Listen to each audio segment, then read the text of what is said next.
കൂടെ കരമൊന്ന് ഉയർത്തി കർത്താവിന് സ്തോത്രം ചെയ്താട്ടെ. ഒരിക്കൽ കൂടെ ശബ്ദം ഉയർത്തി കർത്താവിനെ മഹത്വപ്പെടുത്താം. ദൈവത്തിൻ്റെ വചനം കരങ്ങളിലൊന്ന് ഉയർത്തിപ്പിടിച്ച് ദൈവത്തെ മഹത്വപ്പെടുത്താമോ? വേദപുസ്തകം കരങ്ങളിലൊന്ന് ഉയർത്തിപ്പിടിച്ച് അതങ്ങനെ പിടിച്ചാട്ടെ ദൈവമക്കളെ, അതങ്ങനെ പിടിച്ചാട്ടെ. ഇതുമായി ഇന്ന് രാത്രി യോഗത്തിന് വരാൻ ദൈവം നമ്മുടെ കരങ്ങൾക്ക് കരുത്ത് തന്നതോർത്ത് ശബ്ദം ഉയർത്തി വായി തുറന്ന് നമ്മൾ ദൈവത്തിന് മഹത്വം അർപ്പിക്കണം. കാരണം ലോക ചരിത്രം കണ്ടിട്ടുള്ള മുഴുവൻ സാഹിത്യങ്ങളെക്കാൾ മികവുറ്റ തികവുറ്റ കിടയറ്റ ഒരു ഗ്രന്ഥം ലോകത്തിലുണ്ടെങ്കിൽ അത് നമ്മുടെ കയ്യിലിരിക്കുന്ന ദൈവത്തിൻ്റെ വചനമാണ്. ഈ വചനത്തിൻ്റെ അതുല്യത ഓർത്താൽ, ഈ വചനത്തിൻ്റെ ദിവ്യത്വം ഓർത്താൽ, ഈ വചനത്തിൻ്റെ വൈശിഷ്ട്യം ഓർത്താൽ, ഈ വചനത്തിൻ്റെ സത്യസന്ധതയും തെറ്റിക്കൂടായ്മയും അതേ ദിവ്യത്വവും അപ്രമാദിത്വവും ഓർത്താൽ തലകുനിച്ചിരിക്കേണ്ടവരല്ല ദൈവമക്കൾ, തല ഉയർത്തി കർത്താവിന് സ്തോത്രം ചെയ്യേണ്ടവരാണ്. പ്രവാചകന്മാരുടെ പ്രവചനത്തിന് പ്രചോദനം നൽകിയ പ്രവാചകാത്മാവും പ്രചോദന ജീവനുമായ ക്രിസ്തുവിനെ വരച്ചു കാട്ടിയിരിക്കുന്ന ഈ വിശിഷ്ട ഗ്രന്ഥം ലോക ചരിത്രം ഇതുവരെ കണ്ടിട്ടുള്ളതിൽ വെച്ച് ഏറ്റവും വിശിഷ്ടമാണ്. മഹാദൈവത്തെ നമ്മുടെ മുൻപിൽ അഭിമുഖമായി നിർത്താൻ കഴിവുള്ള ഒരു പുസ്തകം ലോകത്തിലുണ്ടെങ്കിൽ അത് ഈ രാത്രി നമ്മുടെ കയ്യിലിരിക്കുന്ന ദൈവത്തിൻ്റെ വചനമാണ്. ആദ്യമായി മറ്റൊരു ഗോളത്തിലേക്ക്, ചന്ദ്രനിലേക്ക് കടന്നുപോയ ഒരു പുസ്തകമുണ്ടെങ്കിൽ അത് നമ്മുടെ കയ്യിലിരിക്കുന്ന ദൈവത്തിൻ്റെ വചനമാണ്. ആദ്യമായി അച്ചടിമഷി പുരണ്ട ഒരു പുസ്തകം ലോകത്തിലുണ്ടെങ്കിൽ അത് നമ്മുടെ കയ്യിലിരിക്കുന്ന ദൈവത്തിൻ്റെ വചനമാണ്. ലോകത്തിൽ ഏറ്റവും കൂടുതൽ ഭാഷകളിലേക്ക് വിവർത്തനം ചെയ്യപ്പെട്ടൊരു പുസ്തകം ലോകത്തിലുണ്ടെങ്കിൽ അത് നമ്മുടെ കയ്യിലിരിക്കുന്ന ദൈവത്തിൻ്റെ വചനമാണ്. ഏറ്റവും കൂടുതൽ ശത്രുക്കളുള്ള ഒരു പുസ്തകം ലോകത്തിലുണ്ടെങ്കിൽ അത് നമ്മുടെ കയ്യിലിരിക്കുന്ന ദൈവത്തിൻ്റെ വചനമാണ്. ഏറ്റവും കൂടുതൽ മിത്രങ്ങൾ മാറോട് വാരിപ്പുണരുന്ന ഒരു പുസ്തകം ലോകത്തിലുണ്ടെങ്കിൽ അത് നമ്മുടെ കയ്യിലിരിക്കുന്ന ദൈവത്തിൻ്റെ വചനമാണ്. പ്രിയ കൃപ പ്രാപിച്ച ദൈവ പൈതലേ, ഇതിനെ നീ ജീവിതത്തിൻ്റെ വഴികാട്ടിയായി സ്വീകരിച്ചാൽ നിനക്കൊരിക്കലും വഴി തെറ്റുകയില്ലെന്ന് മാത്രമല്ല, നീ എത്തേണ്ടടത്തെത്തുന്നത് വരെ നിന്നെ നയിക്കുന്ന ഒരു ദിവ്യപ്രകാശം ഇതിൽ നിന്റെ പാതയ്ക്ക് ദീപമായി വ്യാപരിച്ചു കൊണ്ടിരിക്കും. ഇരുട്ടിന്റെ ശക്തികളെ ഊരിവെട്ടാൻ ദൈവം തന്നിരിക്കുന്ന പടവാളാണ് ദൈവത്തിന്റെ വചനം. ഇന്ന് രാത്രിയിൽ വചനത്താൽ ബലം പ്രാപിച്ചവരെ പരാജയപ്പെടുത്താൻ മരണത്തിന് പോലും സാധ്യമല്ല. ദൈവത്തിന് സ്തോത്രം. വിശുദ്ധ തിരുവെഴുത്തിലേക്ക് ഞാൻ നിങ്ങളുടെ ശ്രദ്ധയെ സ്വാഗതം ചെയ്യുകയാണ്. 2 വേദഭാഗങ്ങൾ ഇന്ന് രാത്രിയിലത്തെ വിചിന്തനത്തിന് ആധാരമായി വായിച്ചുകൊണ്ട് ദൈവാത്മാവിൻ്റെ ഹൃദയത്തിൽ പ്രകാശിപ്പിച്ച ഒരു സന്ദേശം പങ്കുവെച്ച് എൻ്റെ വാക്കുകൾ ഉപസംഹരിപ്പാനായി ഞാൻ കർത്താവിൽ താല്പര്യപ്പെടുന്നു. വേദഭാഗങ്ങൾ പ്രിയപ്പെട്ടവർ വേഗം ഒന്ന് വായിച്ച് സഹായിക്കുവാനായിട്ട് ഓർപ്പിക്കുന്നു. ദാനിയേൽ പ്രവചനം 5-ാം അധ്യായത്തിൻ്റെ 5-6 വാക്യങ്ങളും കൊലോസ്യ ലേഖനം 2-ാം അധ്യായത്തിൻ്റെ 14-ാമത് വാക്യവും ശബ്ദം ഉയർത്തി വായിച്ച് സഹായിക്കാം. ദാനിയേൽ പ്രവചനം 5-ാം അധ്യായത്തിൻ്റെ 5-6 വാക്യങ്ങൾ, കൊലോസ്യ ലേഖനം 2-ാം അധ്യായത്തിൻ്റെ 14-ാമത് വാക്യം. തൽക്ഷണം ഒരു മനുഷ്യന്റെ കൈവിരലുകൾ പുറപ്പെട്ട് വിളക്കിന് നേരെ രാജധാനിയുടെ ചുവരിന്റെ വെള്ളമേൽ എഴുതി. വിളക്കിന് നേരെ രാജധാനിയുടെ ചുവരിന്റെ വെള്ളമേൽ എഴുതിയ കൈപ്പത്തി രാജാവ് കണ്ടു. ഉടനെ രാജാവിന്റെ മുഖഭാവം മാറി. അവൻ വിചാരങ്ങളാൽ പരവശനായി. അരയുടെ ഏപ്പ് അഴിഞ്ഞ് കാൽമുട്ടുകൾ ആടിപ്പോയി. കൊലോസ്യ ലേഖനം 2:14 കൂടെ.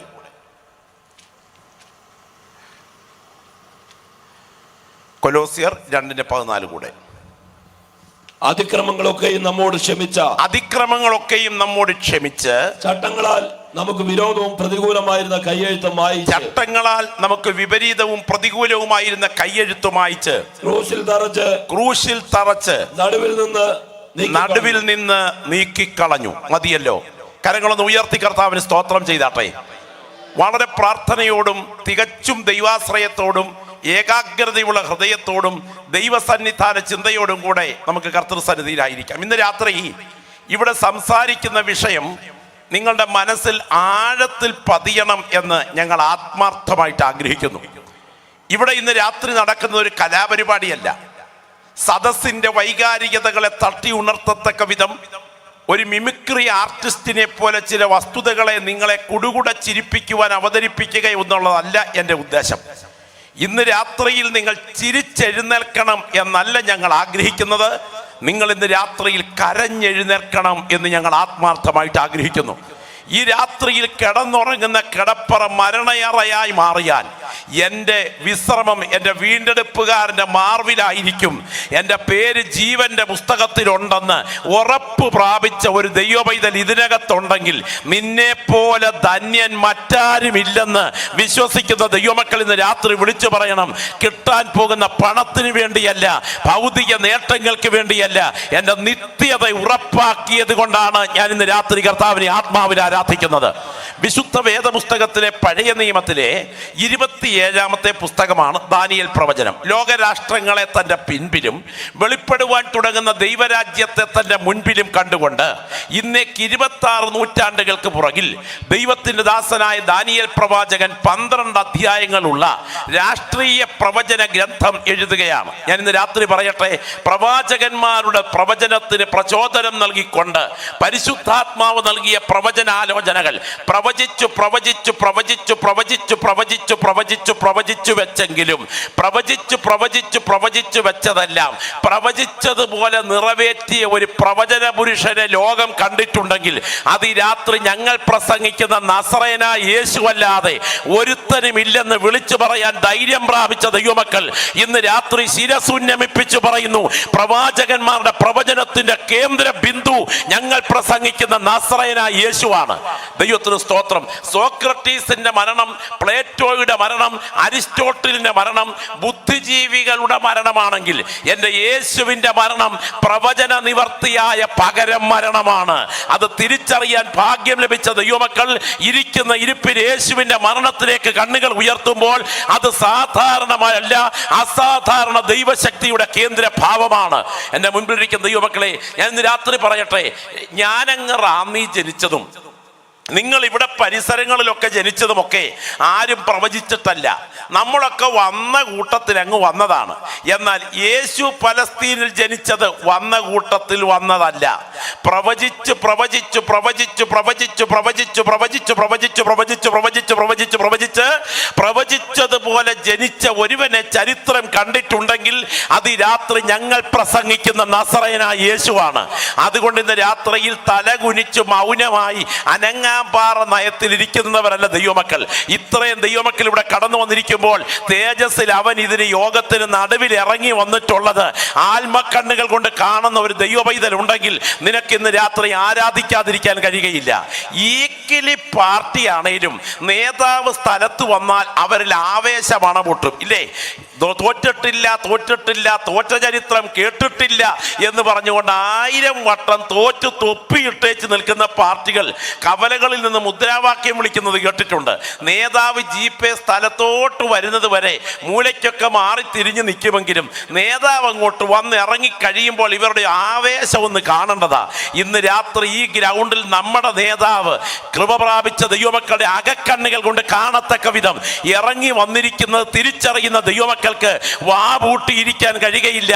അവർ ഈ രാത്രിയിൽ ദൈവത്തെ ആരാധിക്കും. കാരണം സാധാരണക്കാരനല്ല ഈ ഗ്രൗണ്ടിൽ ഇറങ്ങി വന്നിരിക്കുന്നത്. അവനൊപ്പം പറയാൻ ഒരാളുമില്ല, അവനെ പോലെ ആരാധ്യൻ ആരുമില്ല. അവൻ പ്രവചിച്ചു പ്രവചിച്ചു പ്രവചിച്ചു പ്രവചിച്ചു പ്രവചിച്ചു പ്രവചിച്ചതുപോലെ ജനിച്ചവനാ. അവൻ എവിടെ ജനിക്കുമെന്ന്, ആ ജനനം സാധാരണ ജനനമല്ല, ഒരു സ്ത്രീയുടെ സന്തതിയായിരിക്കുമെന്ന്. ആ സ്ത്രീ കേവലം സ്ത്രീയല്ല, ഒരു കന്യകയായിരിക്കുമെന്ന്. ആ കന്യക കേവലം കന്യകയല്ല, അബ്രഹാമിന്റെ തറവാട്ടിൽ പിറന്നവളായിരിക്കുമെന്ന്. അത് ഇസഹാക്കിൽ നിന്ന് ജന്മം കൊള്ളുമെന്ന്. അവന്റെ ജനനവേളയിൽ ഇവിടെ കൂട്ട ശിശുവധം നടക്കുമെന്ന്. ആ സമയം ഈ കുടുംബം ഈജിപ്തിലേക്ക് ചേക്കേറേണ്ടി വരുമെന്ന്. അവിടെ പാർക്കുന്ന സമയം ഇവിടുത്തെ രാജാവ് മരിക്കുമെന്ന്. മരിച്ചു കഴിഞ്ഞ് ഈ കുടുംബം മടങ്ങി വന്ന് നസ്രയത്ത് എന്ന ഒരു കുഗ്രാമത്തിൽ പാർക്കുമെന്ന്. നസ്രയത്തിൽ പാർക്കുന്നതിനാൽ നസ്രായൻ എന്നവനെ വിളിക്കേണ്ടി വരുമെന്ന്. അവൻ 30-ാമത്തെ വയസ്സിൽ യോഹന്നാൻ എന്ന ഒരുവന്റെ കൈ കീഴിൽ സ്നാനമേൽക്കാൻ ഇറങ്ങി വരുമെന്ന്. അവൻ സ്നാനമേൽപ്പിക്കുമ്പോൾ പരിശുദ്ധാത്മാവ് പ്രാവ് രൂപത്തിൽ അവന് മേൽ അധിവസിച്ചിറങ്ങുമെന്ന്. അവൻ രോഗികളെ സൗഖ്യമാക്കി മരിച്ചവരെ ഉയർപ്പിച്ച് അത്ഭുതങ്ങൾ ചെയ്ത് നാടങ്ങ് സഞ്ചരിക്കുമെന്ന്. 33.5 തിരുവയസ്സെങ്കിൽ അവന്റെ ശത്രുക്കളല്ല മിത്രങ്ങളിൽ ഒരാൾ അവനെ ഒറ്റിക്കൊടുക്കുമെന്ന്. ഒറ്റിക്കൊടുക്കുന്നത് 35 വെള്ളിക്കാശിനല്ല, 25 വെള്ളിക്കാശിനല്ല, 30 വെള്ളിക്കാശിന് തന്നെ ആയിരിക്കുമെന്ന്. ഒറ്റിക്കൊടുത്തവൻ ഒറ്റിക്കൊടുത്തിട്ട് കെട്ടി ഞാൻ ആത്മഹത്യ ചെയ്യുമെന്ന്. അവന്റെ കുടൽ തെറിച്ച് നടുവേ പിളർന്നു പോകേണ്ടി വരുമെന്ന്.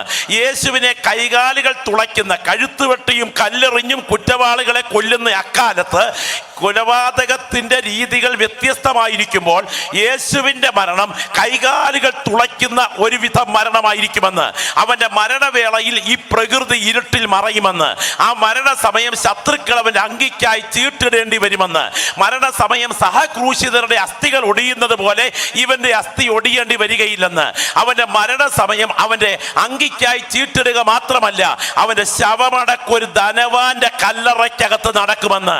എന്നാൽ കല്ലറയ്ക്കകത്തു നിന്ന് മരണത്തിന്റെ വിഷമുള്ളൊടിച്ച് ദ്രവത്വത്തെ തോൽപ്പിച്ച് കടം വാങ്ങിയ കല്ലറ 3-ാം ദിവസം കാലിയാക്കി മടക്കി കൊടുത്ത് മരണപാതാളങ്ങളുടെ മേൽ ജയമെടുത്ത് യേശു ഉയർത്തെഴുന്നേൽക്കുമെന്ന്. ആണിപ്പാടേറ്റ പൊന്നു കരങ്ങൾ ഉയർത്തി വത്സല ശിഷ്യന്മാരെ ആശീർവദിക്കും അളവിൽ അവൻ സ്വർഗാരോഹണം ചെയ്യുമെന്ന്. അവൻ കാത്തിരിക്കുന്ന വിശുദ്ധന്മാർക്ക് ആത്മാവിനെ പകർന്നു കൊടുക്കുമെന്ന് എഴുതി വെച്ച വചനം അക്ഷരാർത്ഥത്തിൽ വള്ളി പുള്ളി മാറാതെ നിറവേറിയെങ്കിൽ അവൻ മേഘാരൂഢനായി മടങ്ങി വരുമെന്ന പ്രവചനം നിറവേറാതിരിക്കുമോ? കൃപ പ്രാപിച്ച ദൈവമക്കൾ ഇന്ന് രാത്രി ഈ സ്കൂൾ കോമ്പൗണ്ടിൽ ശബ്ദമുയർത്തി വാ തുറന്ന് വിളിച്ചു പറയുന്നു, ഞങ്ങൾ പ്രസംഗിക്കുന്ന നസ്രയനായ യേശുവിന് തുല്യം ചരിത്രത്തിൽ ഒരുവനെയും കണ്ടിട്ടില്ല. 730 കോടി മനുഷ്യവർഗങ്ങൾ പാർക്കുന്ന ഏതൊരുവന്റെയും ബ്ലഡിൽ 2 ക്രോമോസോമുകളുടെ യോജിപ്പുണ്ട്. 24 ക്രോമോസോമുകൾ അപ്പൻ്റേത്, 24 ക്രോമോസോമുകൾ അമ്മയുടേത്, 48 ക്രോമോസോമുകൾ ഒരുവന്റെ ജന്മത്തിന്റെ പുറകിലുണ്ട്. എന്നാൽ സ്തോത്രം, യേശുവിന്റെ ഒരു തുള്ളി രക്തം ഇവിടുത്തെ ഏറ്റവും വലിയ ലാബായ DNA ലാബായ കേംബ്രിഡ്ജ് ലാബിൽ ടെസ്റ്റ് ചെയ്താൽ അവിടെ തെളിയുന്ന പിതൃത്വം, DNA ബന്ധം, അപ്പന്റെയും അമ്മയുടെയും പൈതൃക ബന്ധം സ്ഥാപിക്കുന്നത് ശ്രദ്ധിച്ചാൽ നിങ്ങൾ ഇന്ന് രാത്രി ഓർക്കണം, ജോസേഫിന്റെ രക്തത്തിന്റെ DNAയിലാണ് എന്റെ യേശു പിറന്നു വീണതെങ്കിൽ ഞങ്ങളുടെ പ്രസംഗം അബദ്ധമാണ്. എന്നാൽ ദൈവത്തിന്റെ വചനം പറയുന്നു, അത്യുന്നതന്റെ ശക്തി നിന്റെ മേൽ നിഴലിടുമ്പോൾ ഉത്ഭവിക്കുന്ന വിശുദ്ധ പ്രജ ദൈവപുത്രൻ എന്ന് വിളിക്കപ്പെടത്തക്ക വിധം മനുഷ്യത്വത്തിനകത്ത് ദൈവത്വം കുടികൊണ്ടിറങ്ങിയിട്ടുള്ള ഒരു പുരുഷ വേഷത്തെ ലോകം കണ്ടിട്ടുണ്ടെങ്കിൽ അത് ഈ രാത്രി ഞങ്ങൾ പ്രസംഗിക്കുന്ന നസ്രയനായ യേശു അല്ലാതെ ഒരുത്തനുമില്ലെന്ന് വിളിച്ചു പറയാൻ ധൈര്യം പ്രാപിച്ച ഒരുപറ്റം ദൈവമക്കൾ ഈ ഉച്ചഭാഷണിയുടെ സഹായത്തോടെ ശിരസുന്നമിപ്പിച്ച് ഒരിക്കൽ കൂടെ പറയുന്നു, അവനൊപ്പം പറയാൻ ഒരാളുമില്ല, അവനെ പോലെ ആരാധ്യനാരുമില്ല. ഈ യേശുവിനെ 4 പ്രത്യേക സ്ഥാനത്ത് പ്രാവചനികമായി വിശദീകരിച്ചിരിക്കുന്ന പഴയ നിയമത്തിലെ അതുല്യമായ ഒരു പ്രവചന ഗ്രന്ഥമുണ്ട്. അതാണ് ദാനിയേൽ പ്രവചനം. 2-ാം അധ്യായത്തിന് 44-ാം വാക്യം 1-ാമത്തെ പ്രവചനം, 7-ാം അധ്യായത്തിൽ 2-ാമത്തെ പ്രവചനം, 9-ാം അധ്യായത്തിൽ 3-ാമത്തെ പ്രവചനം, 10-ാം അധ്യായത്തിൽ 4-ാമത്തെ പ്രവചനം.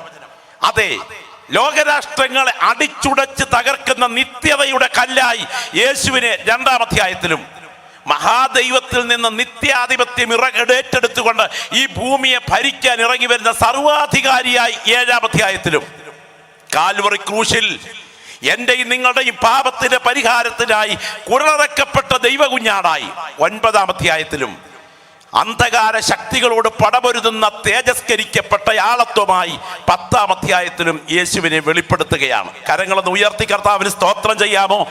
ഇന്ന് രാത്രി ഞങ്ങൾക്ക് പറയാനുള്ളത് ഒരുപടി സാഹിത്യ പ്രയോഗങ്ങളല്ല, ഞങ്ങൾക്ക് ഉയർത്തി കാണിക്കാനുള്ളത് ഒരുപറ്റം ഹാസ്യാവതരണങ്ങളല്ല. ഞങ്ങൾക്ക് ഒരുവനെയാണ് ഇന്ന് രാത്രി ഉയർത്തി കാണിക്കാനുള്ളത്. അവൻ ഇന്ന് രാത്രി ഇവിടെ ഉണ്ടെങ്കിൽ അഴിയാത്ത ബന്ധനങ്ങളില്ല, അവൻ ഇന്ന് രാത്രി ഇവിടെ ഉണ്ടെങ്കിൽ കരിയാത്ത രോഗശക്തി ില്ല. യേശുവിന്റെ നാമത്തിൽ വിശ്വസിക്കുന്ന ദൈവമക്കൾ ഇവിടെ നിന്ന് ആത്മാവിൽ വിളിച്ചു പറയട്ടെ, അവന്റെ കരം ഇന്ന് രാത്രി ഇവിടെ ചലിച്ചുകൊണ്ടിരിക്കുകയാണ്. ഞാൻ കണ്ണുകൾ ഉയർത്തി കാണുന്നു. ഇത്രയും ദൈവമക്കൾ ആരാധിച്ചു കൊണ്ടിരിക്കുമ്പോൾ ഇതിന് നടുവിലൂടെ യേശു തന്റെ സാന്നിധ്യം ഇട്ടുകൊണ്ടിരിക്കുകയാണ്.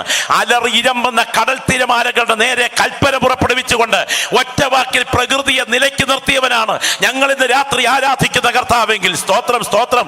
അത് ചാറില്ലാത്ത ചണ്ടി പോലെ ശരീരം അത് രക്തസ്രാവ രോഗത്താൽ ബലഹീനയായ ആ സാധുവിന്റെ വിറയ്ക്കുന്ന കരം തൊട്ടപ്പോൾ അവളുടെ ശരീരത്തിന്റെ കോശങ്ങൾ അറിയത്തക്ക വിധം രോഗശാന്തി വ്യാപരിപ്പിച്ച് അവളെ സൗഖ്യമാക്കാൻ യേശുവിന് കഴിഞ്ഞെങ്കിൽ യേശുവിന് രോഗത്തിന്മേൽ അധികാരമുണ്ടെന്ന്. 6000 ദുർഭൂതങ്ങൾ ഒരുമിച്ച് കുടികൊള്ളുന്നവന്റെ മാനസിക സമനില തെറ്റിയ സ്ഥിതിയിൽ നിന്ന് ഒറ്റവാക്കിൽ രോഗിയെ സൗഖ്യമാക്കാൻ യേശുവിന് കഴിഞ്ഞെങ്കിൽ അവന് ഭൂതത്തിന്മേൽ അധികാരമുണ്ടെന്ന്. അടുത്ത ചില മിനിറ്റുകളിൽ സെമിത്തേരിയിലേക്ക് ഇറങ്ങെടുക്കേണ്ട ഒരു ഡെഡ് ബോഡിയിൽ നിന്ന് പറന്നകന്ന ആത്മാവിനെ അവളുടെ ശരീരത്തിലേക്ക് മടക്കി വരുത്തി എഴുന്നേൽപ്പിക്കാൻ യേശുവിന് ശക്തി ഉണ്ടായിരുന്നെങ്കിൽ അവന് മരണത്തിന്മേൽ അധികാരമുണ്ടെന്ന് വിളിച്ചു പറയുന്ന ദൈവമക്കൾ പറയുന്നു. അവനൊപ്പം പറയാൻ രണ്ടാമതൊരാളില്ല. അവൻ സാധാരണക്കാരനല്ല. ദാനിയേൽ പ്രവചനം 5-ാം അധ്യായമാണ് നമ്മളിവിടെ പ്രധാനമായി വായിച്ച ഭാഗം. എന്റെ മുൻപിലിരിക്കുന്ന ശ്രോതാക്കൾ വളരെ ശ്രദ്ധയോടെ ഈ ഭാഗത്തേക്ക് നിങ്ങളുടെ ചിന്ത ഊന്നണം. നാം സേവിക്കുന്ന ദൈവം സാധാരണക്കാരനല്ല. സ്വർഗത്തിന്റെ ഒരു കോണിൽ ചാരികസേരയിൽ ചാരിക്കടന്ന് താമ്പൂല മിശ്രിതവും വായിൽ കൊണ്ട് കട്ടിക്കണ്ണാടിയും വെച്ച് ഉറങ്ങുന്ന പൊട്ടൻ മുതുക്കനപ്പൂപ്പരല്ല ഞാനും നീയും ആരാധിക്കുന്ന ദൈവം. നീതിയോടെ വിധിക്കുന്ന അവന്റെ കരം ഇന്ന് രാത്രി ഇതിന്റെ പുറകിൽ ചലിച്ചുകൊണ്ടിരിക്കുന്നു. ഇസഹാക്കിന്റെ അന്ധതയുടെ പുറകിൽ ഒരു കരം ചലിച്ചെങ്കിൽ, എസ്തേറിന്റെ അനാഥത്വത്തിന്റെ പുറകിൽ ഒരു കരം ചലിച്ചെങ്കിൽ, രൂത്തിന്റെ കുടുംബത്തകർച്ചയുടെ പുറകിൽ ഒരു കരം ചലിച്ചെങ്കിൽ, നവോമിയുടെ കയ്പിന്റെ പുറകിൽ ഒരു കരം ചലിച്ചെങ്കിൽ, പ്രാർത്ഥിക്കുന്ന നിന്റെ പ്രാർത്ഥനയുടെ പുറകിലും ഒരു കരം ചലിക്കുന്നുണ്ട്. ആരൊക്കെ നിനക്കെതിരെ കരുതിക്കൂട്ടി നീക്കിയാലും പ്രാർത്ഥിക്കുന്ന നീ മുഴങ്കാൽമേലിരുന്ന് ജാഗരിച്ചാൽ നിനക്ക് വേണ്ടി കാര്യങ്ങളെ തിരിക്കാൻ കഴിവുള്ള സർവാധികാരിയുടെ കരമാണ് നിന്റെ ജീവന്റെ പുറകിൽ ഉയർന്നു നിൽക്കുന്നതെന്ന് അകത്ത് ബോധ്യമുള്ളൊരു ദൈവപൈതൽ ഇവിടെ ഉണ്ടെങ്കിൽ വാപൂട്ടി ഇന്ന് രാത്രി ഇവിടെ ഇരിക്കരുത് കേട്ടോ. കഴുകുമരം ഒരുക്കി ഡേറ്റും നിശ്ചയിച്ച് പ്ലാൻ ചെയ്തിട്ടാണ് ഹാമാൻ തന്ത്രങ്ങൾ ഒരുക്കുന്നതെങ്കിലും പ്രാർത്ഥിക്കുന്ന ദൈവപൈതലെ തലയിൽ പൂഴി വാരിയിട്ട് നിലവിളിക്കാൻ ഒരു മൊർദെഖായിയും മുട്ടുമടക്കി കരയാൻ ഒരു എസ്തേറും ഉണ്ടെങ്കിൽ ആരുടെ കഴുത്താണ് കഴുകുമരത്തിൽ കയറേണ്ടതെന്ന് നേരത്തെ പ്ലാൻ ചെയ്യുന്ന ദൈവമാണ് നാം സേവിക്കുന്ന ദൈവമെന്ന് അകത്ത് ബോധ്യമുള്ള ദൈവമക്കൾ ഇന്ന് രാത്രി ആ ദൈവ സാന്നിധ്യം തിരിച്ചറിയുന്നെങ്കിൽ ഇരിക്കുന്ന ഇരിപ്പിൽ സ്തോത്രം ചെയ്തുകൊണ്ടിരിക്കണം. നാം സേവിക്കുന്ന ദൈവ സാധാരണക്കാരനല്ല. അവൻ വർത്തമാനകാലത്ത് വിധി പുറപ്പെടുവിക്കാൻ നീതിയോടെ അവന്റെ കരം ചലിച്ചുകൊണ്ടിരിക്കുന്നു. ദൈവത്തിന്റെ കാലഗണന നമ്മുടെ കാലഗണനയുമായി കാലാനുപാതത്തിലല്ലാത്തത് കൊണ്ട് കാര്യം ഗ്രഹിക്കാൻ നമ്മുടെ തലച്ചോറിന് കഴിയുന്നില്ലെന്നേ ഉള്ളൂ. എന്നാൽ ദൈവത്തിന്റെ വിധി വർത്തമാനകാലത്ത് നടന്നുകൊണ്ടിരിക്കുന്നു. സ്തോത്രം പറയാൻ എത്ര പേർക്ക് കഴിയും? ദൈവത്തിന്റെ കാലഗണന. ദൈവം എന്നാ ജനിച്ചേ? ദൈവം എന്നാ മരിക്കുന്നേ? ആരംഭമില്ലാത്ത അവസാനമില്ലാത്ത സർവജ്ഞാനിയും സർവവ്യാപിയും സർവശക്തനും ധന്യനായ ഏകാധിപതിയും രാജാതിരാജാവും കർത്താതികർത്താവും താൻ മാത്രം അമർത്യതയുള്ളവനായിരിക്കെ അടുത്തുകൂടാത്ത വെളിച്ചത്തിൽ വസിക്കുന്ന മനുഷ്യരാരെ കണ്ടിട്ടില്ലാത്ത കാണാൻ കഴിയാത്ത അൽഫയും ഒമേഗയും ഒന്നാമനും ഒടുക്കത്തവനും ഇരുന്നവനും ഇരിക്കുന്നവനും വരുന്നവനും തത്വത്തിന്റെ മുദ്രയും തേജസ്സിന്റെ പ്രഭയും സകലത്തെയും തന്നെ ശക്തിയുടെ കരത്താൽ വഹിക്കുന്ന മഹാദൈവത്തിന് തുടക്കവുമില്ല ഒടുക്കവുമില്ല. എന്നാൽ സാധുക്കളായ എനിക്കും നിങ്ങൾക്കും തുടക്കവുമുണ്ട് ഒടുക്കവുമുണ്ട്. കല്ലറയിൽ വയ്ക്കും നമ്മുടെ ശരീരം. കൂടി വന്നാൽ 70 അല്ലെങ്കിൽ 80, 29,200 ദിവസം, 29,200 കൊല്ലം ദിവസം മാത്രം കഴിയുന്ന ജനനമെന്ന 3 അക്ഷരത്തിനും മരണമെന്ന 3 അക്ഷരത്തിനുമിടയിൽ ജീവിതമെന്ന ഈ 3 അക്ഷരം തുഴയാൻ 2 അറ്റം കൂട്ടിമുട്ടിക്കാൻ അധ്വാനിക്കുന്ന എന്റെയും നിന്റെയും കണയാൻ കൊടുക്ക പോലുള്ള ഈ തലച്ചോറ് വെച്ച് ദൈവത്തിന്റെ നിത്യത്വത്തിന്റെ കാലഗണനയെ അളന്നിട്ട് നമ്മൾ പറയും ഇല്ല, വിധിക്കുന്ന ഒരു ദൈവമില്ല.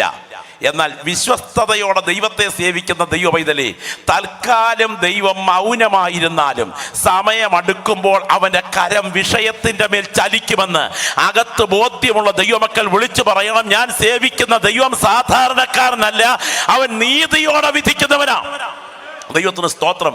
എൻ്റെ പ്രിയപ്പെട്ട സഹോദരി സഹോദരന്മാരെ, ദൈവത്തിന്റെ ദിവ്യ കാര്യപരിപാടിയുടെ വിധിയുടെ രംഗമാണ് ഇവിടെ ചിത്രീകരിച്ചിരിക്കുന്നത്.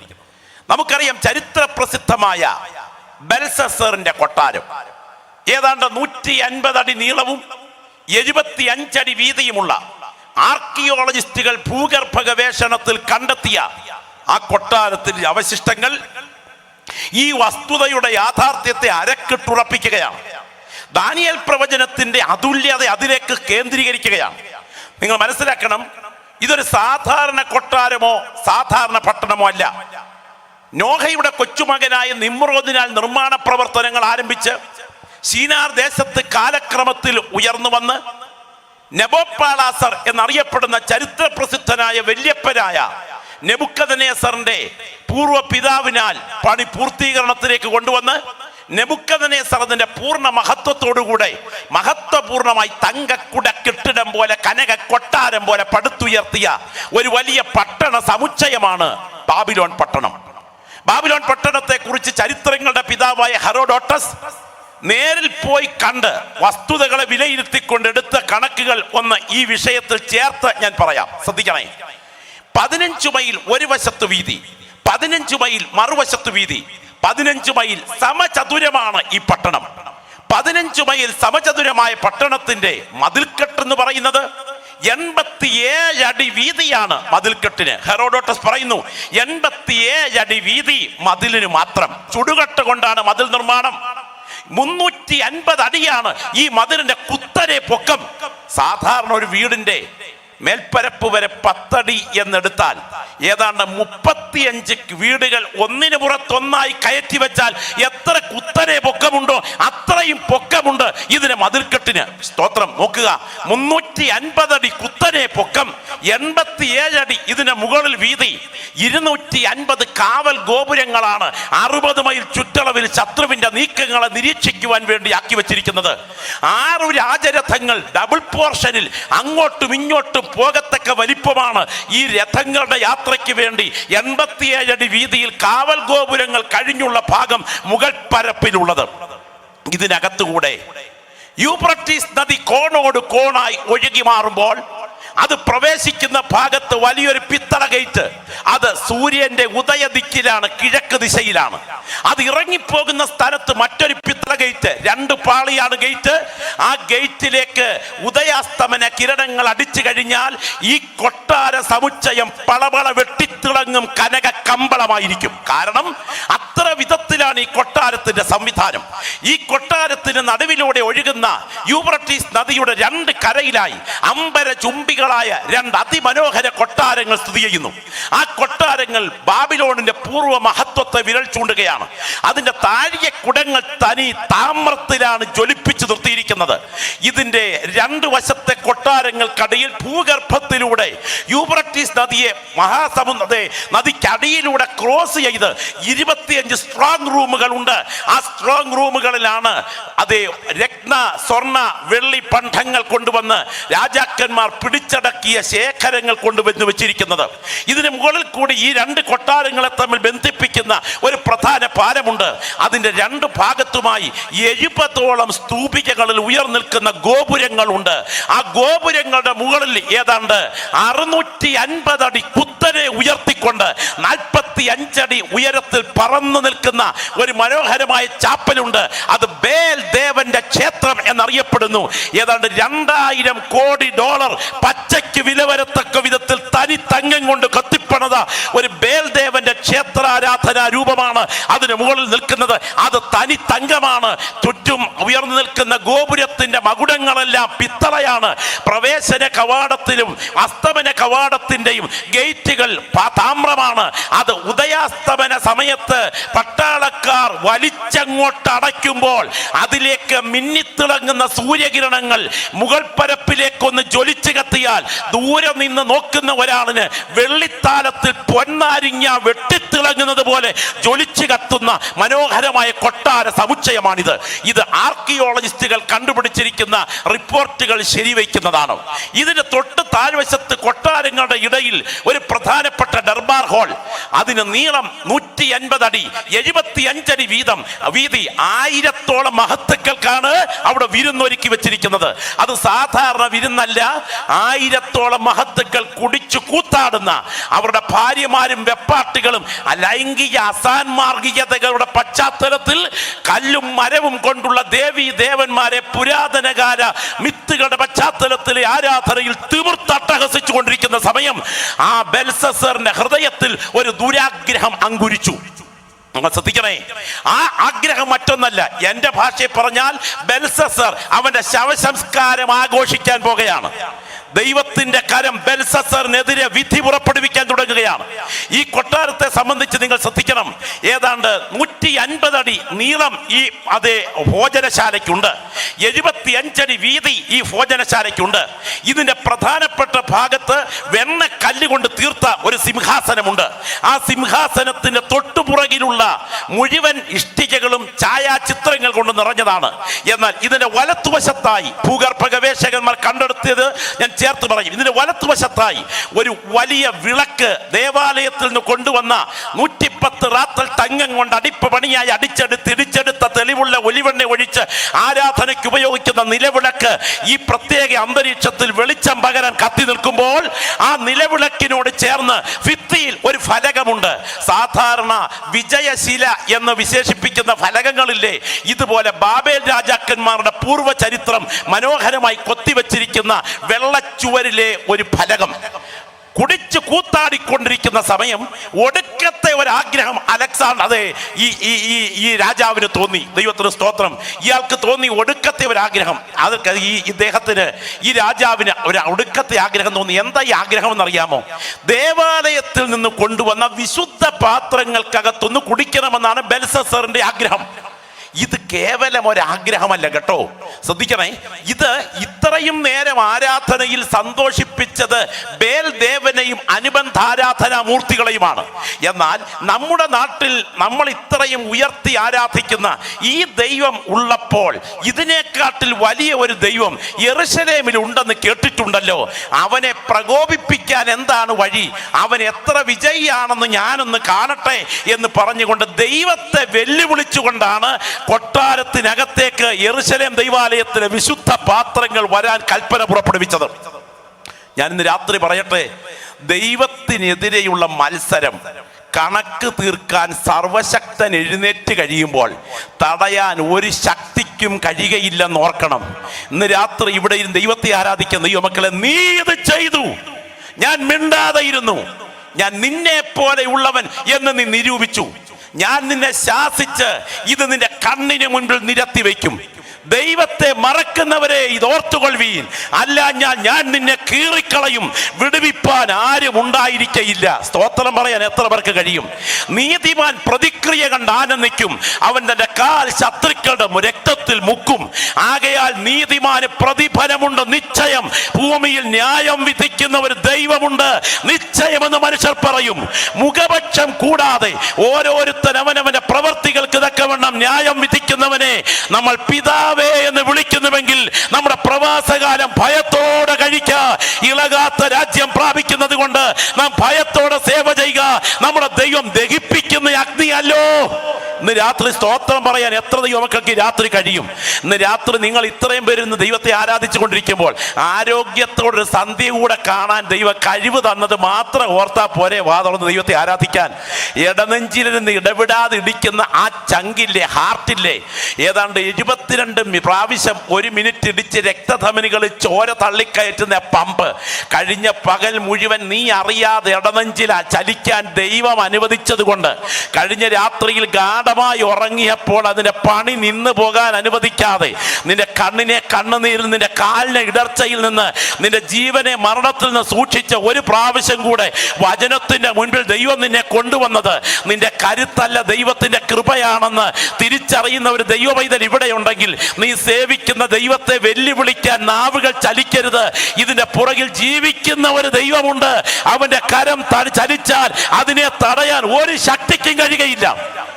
ഞാൻ ഇന്ന് രാത്രി ഇത് പറയുമ്പോൾ എൻ്റെ ഉള്ളം കത്തിക്കൊണ്ടിരിക്കുകയാണ്. ഞാൻ ഇന്ന് രാത്രി പറയട്ടെ, ഇന്നേക്ക് 10-20 വർഷങ്ങൾക്ക് പുറകിൽ കോട്ടയം പയസ്റ്റൻ്റേത് കോൺവെന്റിന്റെ താഴത്തെ അടുക്കള മുറിയിൽ എന്താ സംഭവിച്ചതെന്ന് എനിക്കറിയില്ല.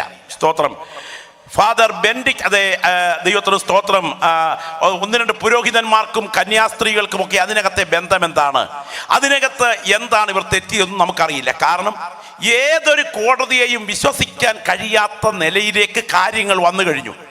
ഈ കഴിഞ്ഞ ദിവസം നിങ്ങൾ പത്രത്തിൽ വായിച്ചു കാണും, ഒരു പെൺകുട്ടി സ്വന്തം പിതാവിനെതിരെ കോടതിയിൽ കേസ് ഫയൽ ചെയ്തു. 17 വയസ്സ് പ്രായത്തിൽ ഒരു ചെറുപ്പക്കാരനോട് തോന്നിയ അവിഹിത ബന്ധത്തിന്റെ സ്വാധീന വലയത്തിൽ നിന്ന് അവളെ രക്ഷപ്പെടുത്തേണ്ടതിന് പോലീസ് സ്റ്റേഷനിൽ പിതാവ് കൊണ്ട് കേസ് കൊടുത്ത് അവളെ രക്ഷപ്പെടുത്താൻ ശ്രമിച്ചപ്പോൾ പിതാവ് അവളെ ദുർമാർഗത്തിന് പ്രേരിപ്പിച്ചു എന്ന് പറഞ്ഞ്, പിതാവിനാൽ ഗർഭവതിയായി എന്ന് പറഞ്ഞ് കോടതിയിൽ കേസ് ഫയൽ ചെയ്യുകയും അവസാനം 10-ലധികം വർഷങ്ങൾ അയാളെ കഠിന തടവിന് വിധിച്ച് 10 വർഷം കഴിഞ്ഞ് അദ്ദേഹം കഠിന തടവ് കഴിഞ്ഞ് ഇറങ്ങാൻ സമയമെത്തിയപ്പോൾ, സ്തോത്രം, അദ്ദേഹം ബലഹീനനായി അവസാനം മരിച്ചു കഴിയുന്നതിനുള്ള ബന്ധത്തിൽ 2ാം കേസ് ഫയൽ ചെയ്തത് കോടതി എടുത്ത് വിധി പുറപ്പെടുവിച്ചു, ഇയാൾ നിരപരാധിയായിരുന്നെന്ന്. ഞാൻ ഇന്ന് രാത്രി പറയട്ടെ, 4 പേര് കൂടിയാൽ ഏത് വിശുദ്ധനെയും അശുദ്ധനാക്കാം. 4 പേര് കൂടിയാൽ ഏത് അശുദ്ധനെയും വിശുദ്ധനാക്കാം. എന്നാൽ വിശുദ്ധനാര് അശുദ്ധനാരെന്ന് മുഖപക്ഷമില്ലാതെ വിധിക്കുന്ന ഒരു കോടതി ഇതിന്റെ പുറത്ത് സ്ഥിതി ചെയ്യുന്നെന്ന് ഇന്ന് രാത്രി തിരിച്ചറിയുന്ന ദൈവമക്കൾ കൈകെട്ടി വാപൂട്ടി ഇരിക്കരുത്. പ്രാർത്ഥിക്കുന്ന നീ ഇവിടെ നിന്ന് ആത്മാവിലൊന്ന് കാണണം. ഇതിന് മുകളിൽ കാര്യം തീർത്തുകൊണ്ട കോടതി ഇന്ന് രാത്രി സജീവമായി ിരിക്കുക. അവന്റെ കരത്തെ തടയാൻ ഒരു ശക്തിക്കും കഴിയുകയില്ല. എന്റെ പ്രിയപ്പെട്ടവരെ, എറണാകുളം ഹൈക്കോടതി ജഡ്ജ് ബസ്വന്ത് അന്ന് അഭയക്കൊല കേസിൽ കുറ്റവാളികളായി കരുതപ്പെട്ടവരെ റിമാൻഡിലേക്ക് വിട്ടുകൊടുത്തുകൊണ്ട് പുറപ്പെടുവിച്ച ഒരു വിധി പ്രസ്താവനയുടെ കോപ്പി, അതിന്റെ പത്രവാർത്ത എൻ്റെ കയ്യിലുണ്ട്. അദ്ദേഹം പറഞ്ഞ വാക്കുകൾ ഇങ്ങനെയാണ്: ഭൂമിയിൽ നീതി നിറവേറ്റപ്പെട്ടില്ലെങ്കിലും സ്വർഗത്തിന്റെ കോടതി നീതി നിറവേറ്റുമെന്ന് ഓർക്കണം. സത്യം തുറന്ന് സംസാരിക്കാൻ ബാധ്യതയുള്ളവർ മൗനം പാലിച്ചാൽ ഇരുൾ മൂടിയ നരകത്തിലായിരിക്കും ഇരിപ്പിടം ഒരുങ്ങുക എന്ന കാര്യം മറക്കരുത് എന്ന് എറണാകുളം ഹൈക്കോടതി ജഡ്ജ് ബസ്വന്ത് വിധി പ്രസ്താവനയോട് ബന്ധപ്പെട്ട് പറഞ്ഞെങ്കിൽ ഇന്ന് രാത്രി ഞാൻ പറയട്ടെ, സ്തോത്രം പറഞ്ഞുകൊണ്ട് പറയാം, ഇവിടെ കോടതി ഉണ്ടെങ്കിൽ ഇതിനെക്കാട്ടിൽ വലിയൊരു കോടതി ഉയരത്തിലുണ്ടെന്നും ഞങ്ങളുടെ കോടതിക്ക് 10-12 കൊല്ലം വിധി നടത്താൻ കഴിവുണ്ടെങ്കിലും അവിടുത്തെ കോടതിക്ക് ആത്മാക്കളെ നരകത്തിയിരുത്താൻ ശക്തിയുണ്ടെന്നും അരുളി ചെയ്ത വചനം വിശ്വസിക്കാൻ വർക്ക് മുൻപിൽ എറണാകുളം ഹൈക്കോടതി ജഡ്ജ് പറയുന്നു, ഇതിനെക്കാട്ടിൽ വലിയൊരു കോടതി മുകളിലുണ്ട്. ദൈവത്തിന് സ്തോത്രം. പ്രാർത്ഥിക്കുന്ന ദൈവമക്കളെ, ഇവിടെ കോടതി ഉണ്ടെങ്കിൽ ഉയരത്തിൽ കോടതിയുണ്ട്. ഇവിടെ ഫുൾ ബെഞ്ച് ഉണ്ടെങ്കിൽ ഉയരത്തിൽ ഫുൾ ബെഞ്ച് ഉണ്ട്. ഇവിടെ വിധി വിസ്താരമുണ്ടെങ്കിൽ ഉയരത്തിൽ വിധി വിസ്താരമുണ്ട്. ഇവിടെ പ്രതിക്കൂടുണ്ടെങ്കിൽ ഉയരത്തിൽ പ്രതിക്കൂടുണ്ട്. ഇവിടെ സാക്ഷിക്കൂടുണ്ടെങ്കിൽ ഉയരത്തിൽ സാക്ഷിക്കൂടുണ്ട്. ഇവിടെ തൊണ്ടി സാധനമുണ്ടെങ്കിൽ ഉയരത്തിൽ തൊണ്ടി സാധനമുണ്ട്. ഇവിടെ വിസ്താരമുണ്ടെങ്കിൽ ഉയരത്തിൽ വിസ്താരമുണ്ട്. ഇവിടെ ജഡ്ജിമെന്റ് സീറ്റ് ഉണ്ടെങ്കിൽ ഉയരത്തിൽ ജഡ്ജിമെന്റ് സീറ്റ് ഉണ്ട്. ഇവിടെ നിയമഗ്രന്ഥങ്ങൾ ഉണ്ടെങ്കിൽ അവിടെ നിയമഗ്രന്ഥമുണ്ട്. ഇവിടെ വക്കീലുണ്ടെങ്കിൽ അവിടെ വക്കീലില്ല. കള്ളത്തരങ്ങൾ നിയമത്തിന്റെ വെള്ളം ചേർത്ത് തട്ടിപ്പും വെട്ടിപ്പും വളപ്പും വഞ്ചനയും വക്രതയും പൂഴ്ത്തിവെപ്പും നടത്തി ആർക്കു വേണ്ടി വാദോരാതെ വാദിക്കാൻ കാശ് മുടക്കിയാൽ ഇവിടെ വക്കീലിനെ കിട്ടും. എന്നാൽ സ്വർഗത്തിന്റെ കോടതിക്ക് മുൻപിൽ എത്തിച്ചേരുന്ന ഒരു പ്രതിയുടെ മുൻപിൽ വാദിക്കാൻ ഒറ്റ വക്കീല് കാണുകയില്ല. ജഡ്ജിയുടെ മുൻപിൽ പ്രതി നിൽക്കുമ്പോ തന്നെ ഉള്ളിലിരിപ്പെടുക്കാൻ കഴിവുള്ള 10,000-കണക്കിന് മീൻ കൊടുന്ന ഗലീല കടലിൽ ചതുരദ്രഹ്മപ്പണം കുടലിൽ കുരുങ്ങിയ മീനെ പത്രോസിന്റെ ചൂണ്ട കയറ്റിയ ജഡ്ജിയാ ഇരിക്കാൻ തുടങ്ങുന്ന ജഡ്ജി എങ്കിൽ അവനെ തടയാൻ ഒരു ശക്തിക്കും കഴിയുകയില്ല. പ്രാർത്ഥിക്കുന്ന ദൈവമക്കൾ തിരിച്ചറിയണം, അങ്ങനെ ഒരു ജഡ്ജി ഉയരത്തിലുണ്ട്. വർത്തമാനകാലത്ത് ദൈവത്തിന്റെ വിധി നടക്കുമോ? ഒരുപാട് കാര്യങ്ങൾ തെളിവിനായി പറയുവാനായിട്ടുണ്ട്. നിങ്ങൾക്കറിയാം, ന്യൂ ഓർലിയൻസ്, പച്ചപ്പട്ടു വിരിച്ചതുപോലുള്ള ന്യൂ ഓർലിയൻസ്. സ്തോത്രം. ഈ സംഭവം നടക്കുന്നതിന് ഒരാഴ്ച മുൻപ് എൻ്റെ ഒരു സ്നേഹിതൻ ന്യൂ ഓർലിയൻസിലെത്തി. ഒരു വിശ്രമത്തിന് വേണ്ടി ഒരു ദിവസം ഹോട്ടൽ റൂം എടുക്കാനാ. പക്ഷേ ഫ്ലോട്ടിംഗ് കാസിനോകളിൽ പൂർണ്ണ നഗ്നരായ പെൺകുട്ടികൾ നൃത്തം നടത്തുന്ന ന്യൂ ഓർലിയൻസിലെ 10 ലക്ഷത്തിലധികം ആളുകൾ ഗേ ലെസ്ബിയൻ സംസ്കാരത്തിന് വിധേയമായ കാലം അവർക്കൊരു റൂം കിട്ടിയില്ല. അടുത്ത ദിവസം പട്ടണത്തിലെ സമുദ്രതീരത്ത് നടത്താനിരുന്ന ഒരു ഗേ പ്രോഗ്രാമിന്റെ നഗ്ന പ്രോഗ്രാമിന്റെ തലേ രാത്രി കട്രീന എന്ന ചുഴലി കൊടുങ്കാറ്റ് കൊണ്ട് ദൈവം മണ്ണിനെ കണക്ക് ചോദിച്ച് വൻപന്മാരുടെ ശവങ്ങളെ സ്രാവുകൾ കൂണാക്കി നൽകിയെങ്കിൽ ജീവിക്കുന്ന ദൈവത്തിന്റെ കരം ഇതിന്റെ പുറകിൽ ഉയർന്നു നിൽക്കുന്നത് കാണുന്ന ദൈവമക്കൾ ഇന്ന് രാത്രി വിളിച്ചു പറയണം, മരിച്ചിട്ടില്ല, അവൻ അവധിയെടുത്തിട്ടില്ല, അവന്റെ കരം ഇന്ന് രാത്രി ഉയർന്നുകൊണ്ടിരിക്കുന്നു. ഞാൻ ചോദിക്കട്ടെ, മയക്കുമരുന്ന് മാഫിയ കേന്ദ്രമായ മയാമിക്ക് എന്ത് സംഭവിച്ചു? വേശ്യകളുടെ നഗരമെന്നറിയപ്പെടുന്ന ലൂസിയാന എവിടെ? അക്യൂട്ട് ഇമ്മ്യൂൺ ഡെഫിഷ്യൻസി സിൻഡ്രം എന്നറിയപ്പെടുന്ന എയ്ഡ്സ് ആദ്യമായി വ്യാപിച്ചത് 12ഓളം കനേഡിയൻ യുവാക്കന്മാർക്ക് കിട്ടിയത് ഹെയ്ത്തിയിൽ നിന്നാണ്. നമ്മളൊരു ചൊവ്വാഴ്ച ഗാഢമായി ഉറങ്ങിയപ്പോൾ എൻ്റെ ദൈവം ഹെയ്ത്തിയെ ഒന്ന് പിടിച്ചു കുലുക്കി. 65,000 പേരെ കൂട്ടിയിട്ട് നടത്തിയ ശവമടക്കിൽ ഹെയ്ത്തിയുടെ പ്രധാനമന്ത്രി അലറിക്കരഞ്ഞു. ഞങ്ങൾ ഇന്ന് രാത്രിയിൽ ഈ യോഗവേദിയിൽ പരസ്യമായി പറയുന്നു, ഹെയ്ത്തിയെ, നിന്നിൽ പാപമുണ്ടെങ്കിൽ നിന്റെ പുറകിൽ സ്വർഗത്തിന്റെ തീ വരുന്നുണ്ട്. ആ കരത്തെ തടയാൻ ഒരു ശക്തിക്കും കഴിയുകയില്ല. ഞാൻ ചോദിക്കട്ടെ, ഗ്രഹാം സ്റ്റെയിൽസിനെയും പിഞ്ചു കുഞ്ഞുങ്ങളെയും വണ്ടിക്കകത്തോട്ട് നിന്ന് ഇറങ്ങി വരാൻ ശ്രമിക്കുമ്പം എണ്ണയെടുത്തൊഴിച്ച് കത്തിക്കുന്ന വേളയിൽ പിൻഡോർ തുറന്ന് പുറത്തോട്ട് ഇറങ്ങാൻ നേരത്ത് 2 പിഞ്ചു കുഞ്ഞുങ്ങളെ നെഞ്ചേലോട്ട് വാരിയിട്ട് ആ പിതാവ് പുറത്തോട്ട് ഇറങ്ങാൻ നേരത്ത് തൃശൂലം കൊണ്ട് അകത്തോട്ട് കുത്തിമലത്തി കത്തിച്ച് കരിക്കട്ടകളാക്കി ഇട്ടപ്പോൾ ചോദിക്കാനും പറയാനും ആരുമില്ലെന്നാ വിചാരിച്ചത്. എന്നാൽ അധികം താമസിക്കാതെ ഒരു സൂപ്പർ സൈക്ലോണിനെ കൊണ്ട് ആ മണ്ണിനോട് കണക്ക് തീർക്കാൻ എൻ്റെ ദൈവത്തിന്റെ കരം ചലിച്ചെങ്കിൽ ഇന്ന് രാത്രി ഇവിടെ നിന്ന് ദൈവത്തെ ആരാധിക്കുന്ന ദൈവമക്കൾ കണ്ണുയർത്തി കാണണം. അവൻ ഈ രാത്രി ജീവിച്ചിരിപ്പുണ്ട്. അവന്റെ കരം ഇന്ന് രാത്രി ചലിച്ചുകൊണ്ടിരിക്കുകയാണ്.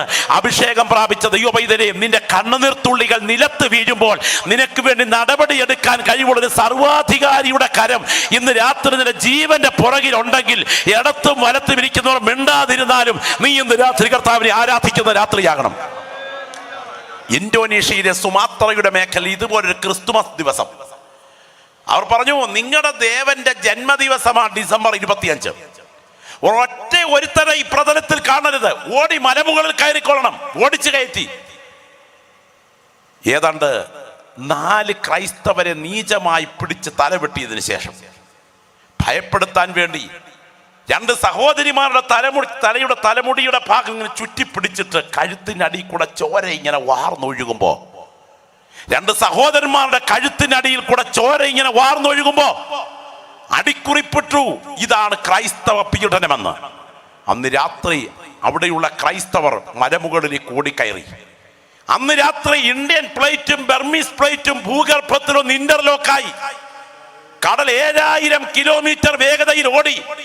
ഞാൻ ഇന്ന് രാത്രി പറയട്ടെ, ഈ രാത്രി ഞാൻ ഇവിടെ പ്രസംഗിച്ചുകൊണ്ട് നിൽക്കുമ്പോൾ ക്രൈസ്തവരുടെ കഴുത്തടത്ത് നൃത്തം ചെയ്ത മണ്ണ് ഇന്ന് ഭൂമിയിലില്ല, സമുദ്രത്തിനടിയിലാണ്. ജീവിക്കുന്ന ദൈവത്തിന്റെ കരം ചലിച്ചുകൊണ്ടിരിക്കുന്നു. അല്പം ചില വിഷയങ്ങളിൽ എൻ്റെ ദൈവം മൗനമായിരുന്നാലും ആ കരം ഉയർന്നു കഴിഞ്ഞാൽ തടയാൻ കഴിയില്ല. കൂടെ പിറപ്പേ, ഇന്ന് രാത്രി ആ കരം ജീവനോടെ വിശ്വസിക്കുന്ന ദൈവമക്കൾ വിളിച്ചു പറയുന്നു, ഇല്ല, അവൻ മരിച്ചിട്ടില്ല, അവന്റെ കരം ചരിത്രത്തെ ചലിപ്പിക്കുന്നു. നിങ്ങൾ നോക്ക്, 180 അടി നീളം, 75 അടി വീതിയുള്ള ഒരു വലിയ ദർബാർ ഹാൾ. ഈ വലിയ ഹാളിനകത്ത് ബെൽസസർ സിംഹാസനത്തിൽ, വെണ്ണക്കല്ല് കൊണ്ട് തീർത്ത സിംഹാസനത്തിലിരുന്ന് മദ്യപിച്ചു കൊണ്ടിരിക്കുന്ന സമയം, ഞാൻ മുൻപേ ഓർപ്പിച്ചതുപോലെ അവന്റെ ശവമടക്ക് അവൻ തന്നെ ആഘോഷിച്ചു കൊണ്ടിരിക്കുന്ന സമയം. സ്തോത്രം. ദൈവത്തിന്റെ വിശുദ്ധ ആലയത്തിലെ പാത്രത്തിനകത്തൊരു കുടി, എന്റെ ഭാഷയെ പറഞ്ഞ ഒടുക്കത്തെ കുടി. സ്തോത്രം. ചിലർ അങ്ങനെയാണല്ലോ, അവസാനം കുടിച്ചിട്ട് ഭാര്യയുടെ കെട്ടുതാലിക്ക് പിടിച്ച് സത്യപ്രതിജ്ഞ ചെയ്തിട്ട് പറയും ഇനിയും കുടിക്കത്തില്ല, പിന്നെയും കുടിക്കും. കുടിക്ക് വേണ്ടി ആഗ്രഹിച്ച ദൈവത്തിന്റെ ആലയത്തിലെ പാത്രങ്ങളിലെ കൊണ്ടുവന്ന് കുടി കൊണ്ട് നടന്നോടപ്പോ സർവശക്തന്റെ കരം ചലിക്കാൻ സമയമായി.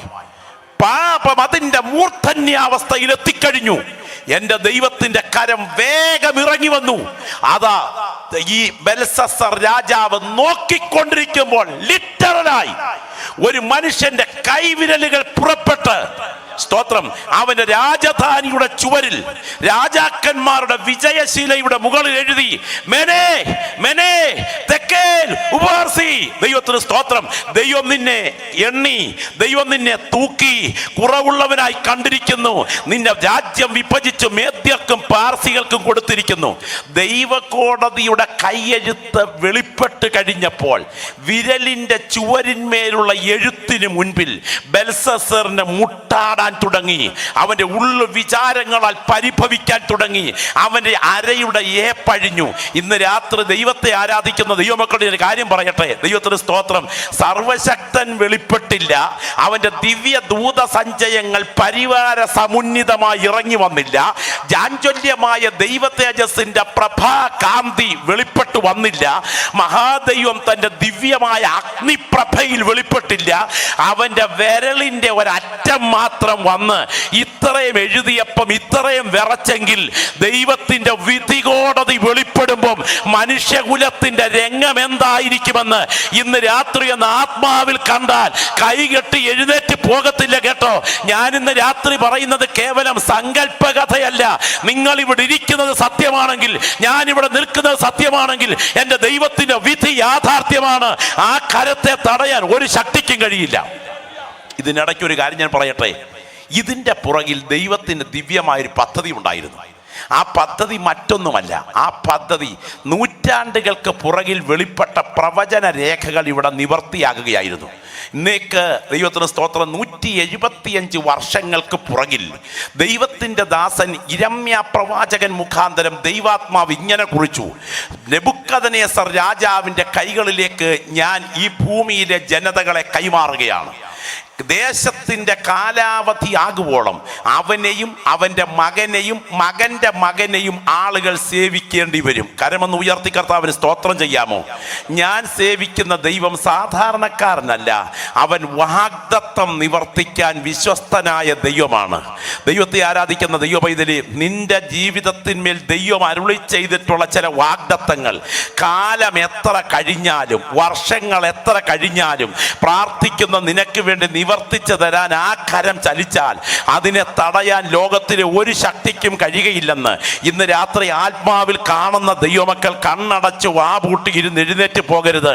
ശബ്ദം ഉയർത്തി കർത്താവിനെ ആരാധിച്ചിട്ട് പറയണം: എൻ്റെ ദൈവത്തിൻ്റെ അധരപുടത്തിൽ നിന്നൊരു ആലോചന പിറന്നു വീണാൽ അതിനെ തടയാൻ കഴിവുള്ള ഒരുത്തനും ഇവിടെ ഇല്ല.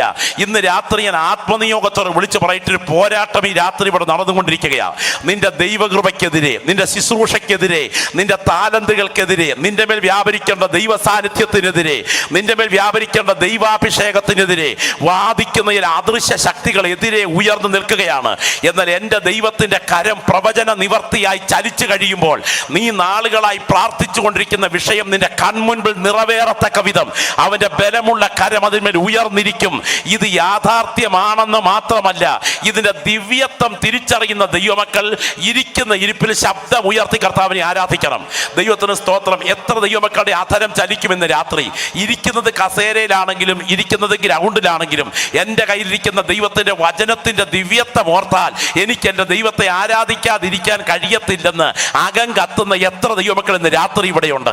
ഓ ഗ്ലോറി, ഹല്ലേലൂയ, ഹല്ലേലൂയ. വീശി അടിക്കുന്ന ഒരു കാറ്റ് പോലെ, പെയ്തിറങ്ങുന്ന ഒരു മഴ പോലെ ഇന്ന് രാത്രി ഈ ഗ്രൗണ്ടിൽ ദൈവ സാന്നിധ്യം വ്യാപരിക്കുകയാ. പരിശുദ്ധാത്മാവ് ഇന്ന് രാത്രി ഇതിനകത്തിരിക്കുന്ന വ്യക്തികളോട് ആഴത്തിൽ ഇടപെട്ടുകൊണ്ടിരിക്കുകയാ. നിന്റെ കവിൾത്തടങ്ങളിലെ കണ്ണുനീർത്തുള്ളികൾ നിലത്ത് വീഴുമ്പോൾ നിനക്ക് വേണ്ടി നടപടിയെടുക്കാൻ എഴുന്നേൽക്കുന്ന എൻ്റെ ദൈവത്തിൻ്റെ കരം ഒരു സമയത്ത് ചലിച്ചു കഴിഞ്ഞാൽ നിന്നെക്കുറിച്ചുള്ള വാഗ്ദത്തം നിവർത്തിക്കുവോളം ആ കരം നിനക്ക് അനുകൂലമായിരിക്കും. അതിനെ തടഞ്ഞു നിർത്താൻ ഒരു ശക്തിക്കും കഴിയുകയില്ല. എൻ്റെ ദൈവം യെശയ്യാ പ്രവാചകനിലൂടെ പ്രവചനാലോചന നൽകി. ആ പ്രവചനാലോചന ബാബേൽ കൊട്ടാരത്തിൻ്റെ ഭാവിയെക്കുറിച്ചുള്ള പ്രവചനാലോചനയായിരുന്നു. ദൈവത്തിന് സ്തോത്രം. ഞാൻ ജൽപ്പകന്മാരുടെ ജൽപ്പനങ്ങളെ ദൈവത്തിന് സ്തോത്രം ഭോഷത്വമാക്കി, അവരുടെ പ്രവാചകന്മാരെ ഭോഷന്മാരാക്കി. എൻ്റെ ദാസൻ്റെ ആലോചന ഞാൻ നിവർത്തിക്കുന്ന ദൈവമാണ്. നിങ്ങൾക്കറിയാമോ, ഈ എഴുത്ത് ഭിത്തിയിൽ വെളിപ്പെട്ട് കഴിഞ്ഞപ്പോൾ വ്യാഖ്യാനിക്കാൻ പറ്റിയ ഒരാളും അവിടെ ഇല്ല. സ്തോത്രം. മന്ത്രവാദികളുടെയും ശകുനവാദികളുടെയും കണ്ണിനെ ദൈവം അടച്ചു. എല്ലാ കണ്ണുകളെയും ദൈവം ബന്ധിച്ചു.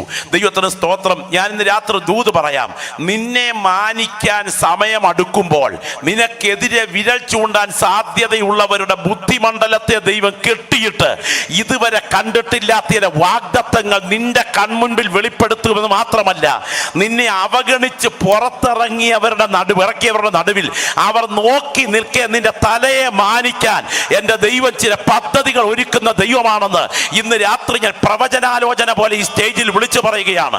ഒരിക്കൽ കൂടെ ഞാൻ ആത്മനിയോഗത്തോടെ അഭിഷിക്തന്മാരോട് പറയട്ടെ, നിന്നെ മാനിക്കേണ്ട സമയം അടുക്കുമ്പോൾ തോൽക്കൊല്ലനായ ശീമോന്റെ വീട്ടിലെ വെൺമാടത്തിൽ പ്രാർത്ഥിച്ചു കൊണ്ടിരിക്കുന്ന പത്രോസിന്റെ അഡ്രസ് കൊർന്നല്യോസിന്റെ മുറിക്കകത്തൊരു ദൂതനെ വിട്ട് കൈമാറ്റം ചെയ്തതുപോലെ നീ അറിയാത്ത ചില വ്യക്തികൾക്ക് നിന്റെ അഡ്രസ്സ് കൈമാറിക്കൊണ്ട് നിന്റെ ഭാവി വഴികളെ മാറ്റിക്കുറിക്കാൻ നീ സേവിക്കുന്ന ദൈവം എഴുന്നേൽക്കാൻ ശക്തനാണ്. അത്ഭുതങ്ങളുടെ ദൈവം മരിച്ചിട്ടില്ല.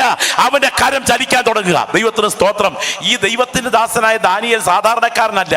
അവൻ നെബൂഖദ്നേസർ മഹാരാജാവിന്റെ കാലഘട്ടത്തിൽ ഉന്നതമായ വിധത്തിൽ സ്വപ്നവ്യാഖ്യാനം നടത്തി സമൂഹത്തിന് ആദരവ് നേടിയവനാണ്. അങ്ങനാണെങ്കിൽ നിശ്ചയമായും മഹത്വക്കളിൽ പ്രധാനിയായി ആദരിക്കപ്പെടേണ്ടയാളാണ് ഈ ദാനിയേൽ പ്രവാചകൻ. എന്നാൽ ദാനിയേൽ പ്രവാചകനെ ആള് വിട്ട് വിളിച്ചോണ്ട് വന്നാണ് ഈ കൈയെഴുത്ത് വ്യാഖ്യാനിപ്പിച്ചത്. അതിൻ്റെ അർത്ഥം ഈ ദൈവദാസൻ ഈ സമയത്ത് ഈ വിരുന്നിനകത്തില്ല. ആളുകൾ ചോദിച്ചു കാണും, ദാനിയേലേ ഇൻവിറ്റേഷൻ ലെറ്റർ കിട്ടിയോ? എന്തിന്? ആ വിരുന്നിന് ആ ഡൈനിങ് ഹാളിലെ വലിയ പ്രോഗ്രാമിന് ഇൻവിറ്റേഷൻ ലെറ്റർ കിട്ടിയോ? ദാനിയേൽ പറഞ്ഞു കാണും, കിട്ടിയിട്ടില്ലെങ്കിലും കിട്ടിയാലും ഒരു കാര്യം ഞാൻ പറയാം, ഞാൻ സേവിക്കുന്ന ദൈവവുമായി പോയി മുട്ടുമടക്കാൻ കഴിയാത്ത ഇടത്ത് എനിക്കൊരു ബന്ധവും ഞാൻ പ്രതീക്ഷിക്കുന്നില്ല. ഇന്ന് രാത്രി ഒരു ആലോചന ഞാൻ വിളിച്ചു പറയട്ടെ. ഈ കരോൾ സർവീസുകളും അനുബന്ധ ക്രമീകരണങ്ങളും പലതും നടന്നുകൊണ്ടിരിക്കുമ്പോൾ പ്രാർത്ഥിക്കുന്ന ദൈവമക്കൾക്കറിയാം, നീ നിഷ്കളങ്കതയോടെ നിലനിന്നാൽ നിന്നെ മാനിക്കുന്ന ദൈവത്തിന്റെ കരം നിനക്ക് വേണ്ടി ഉയരും. മഹാദൈവത്തിന്റെ കരം ഉയർന്നാൽ സമയത്ത് നിന്നെ മാനിക്കാൻ എൻ്റെ ദൈവം ആളെ വിട്ട് വിളിപ്പിക്കാൻ വഴിയൊരുക്കും. ദൈവത്തിന് സ്തോത്രം. മഹാരാജാവിന്റെ കൊട്ടാരം സ്തബ്ധമായിരിക്കുന്ന സമയം അകമ്പടി സേവിക്കുന്ന ആളുകളെ വിട്ട് ദാനിയേൽ പ്രവാചകനെ വിളിപ്പിച്ചുകൊണ്ട് ഇങ്ങോട്ട് കയറി വരുന്ന രംഗം നിങ്ങളൊന്ന് ഭാവനെ കണ്ടേ. ദൈവത്തിന് സ്തോത്രം. തിരുവനന്തപുരത്ത് MLA-മാരുടെയും മറ്റുമുള്ള വലിയ സമ്മേളനം നടന്നുകൊണ്ടിരിക്കുന്ന സമയം സമ്മേളനം നടുക്ക് സ്റ്റക്കായിട്ട് നിങ്ങളിൽ ഒരാളെ വിളിച്ചുകൊണ്ട് ചെല്ലത്തക്ക വിധം വാഹനം അയച്ച് സദസ് മുഴുവൻ നിങ്ങളെ കാത്തിരിക്കുന്ന ഒരു രംഗം ഉണ്ടായാൽ എന്തായിരിക്കും നില? അങ്ങനാണെങ്കിൽ പ്രാർത്ഥിക്കുന്ന നിന്നെ തല കുനിക്കാൻ അനുവദിക്കാതെ നിന്റെ തലയെ ഉയർത്തി മാനിക്കാൻ ദൈവത്തിന്റെ കരം ചലിക്കും. അതിനെ തടയാൻ ഒരു ശക്തിക്കും കഴിയുകയില്ലെന്ന് ഇന്ന് രാത്രി ഞാൻ ആവർത്തിച്ചു പറയുന്നു. ദൈവകരം ഉയരാൻ തുടങ്ങി. ദൈവത്തിന്റെ ദാസൻ ബെൽസസ്സറിന്റെ കൊട്ടാരത്തിലേക്ക് ചെല്ലുകയാണ്. ദൈവത്തിന് സ്തോത്രം. കൈയെഴുത്ത് വ്യാഖ്യാനിക്കത്തക്ക വിധം ദൈവം തന്റെ ദാസനെ കൊട്ടാരത്തിനകത്ത് ഉപയോഗിച്ചു. അങ്ങനാണെങ്കിൽ ഞാൻ സേവിക്കുന്ന ദൈവം എഴുതി വെച്ച രേഖകൾ നിവർത്തിക്കാൻ സമയമെടുക്കുമ്പോൾ അല്പം ചില പ്രതികൂലങ്ങൾ ഉയർന്നാലും വിഷയത്തിന് നടുവിൽ ദൈവകരം ചലിക്കുമ്പോൾ അതിനെ തടയാൻ ഒരു ശക്തിക്കും കഴിയുകയില്ല. ദൈവത്തിന് സ്തോത്രം. ഇന്ന് രാത്രി ഓർക്കണേ, ഈ കൈയെഴുത്ത് ബെൽസസ്സറിന്റെ അന്തിമ വിധിയായിരുന്നു.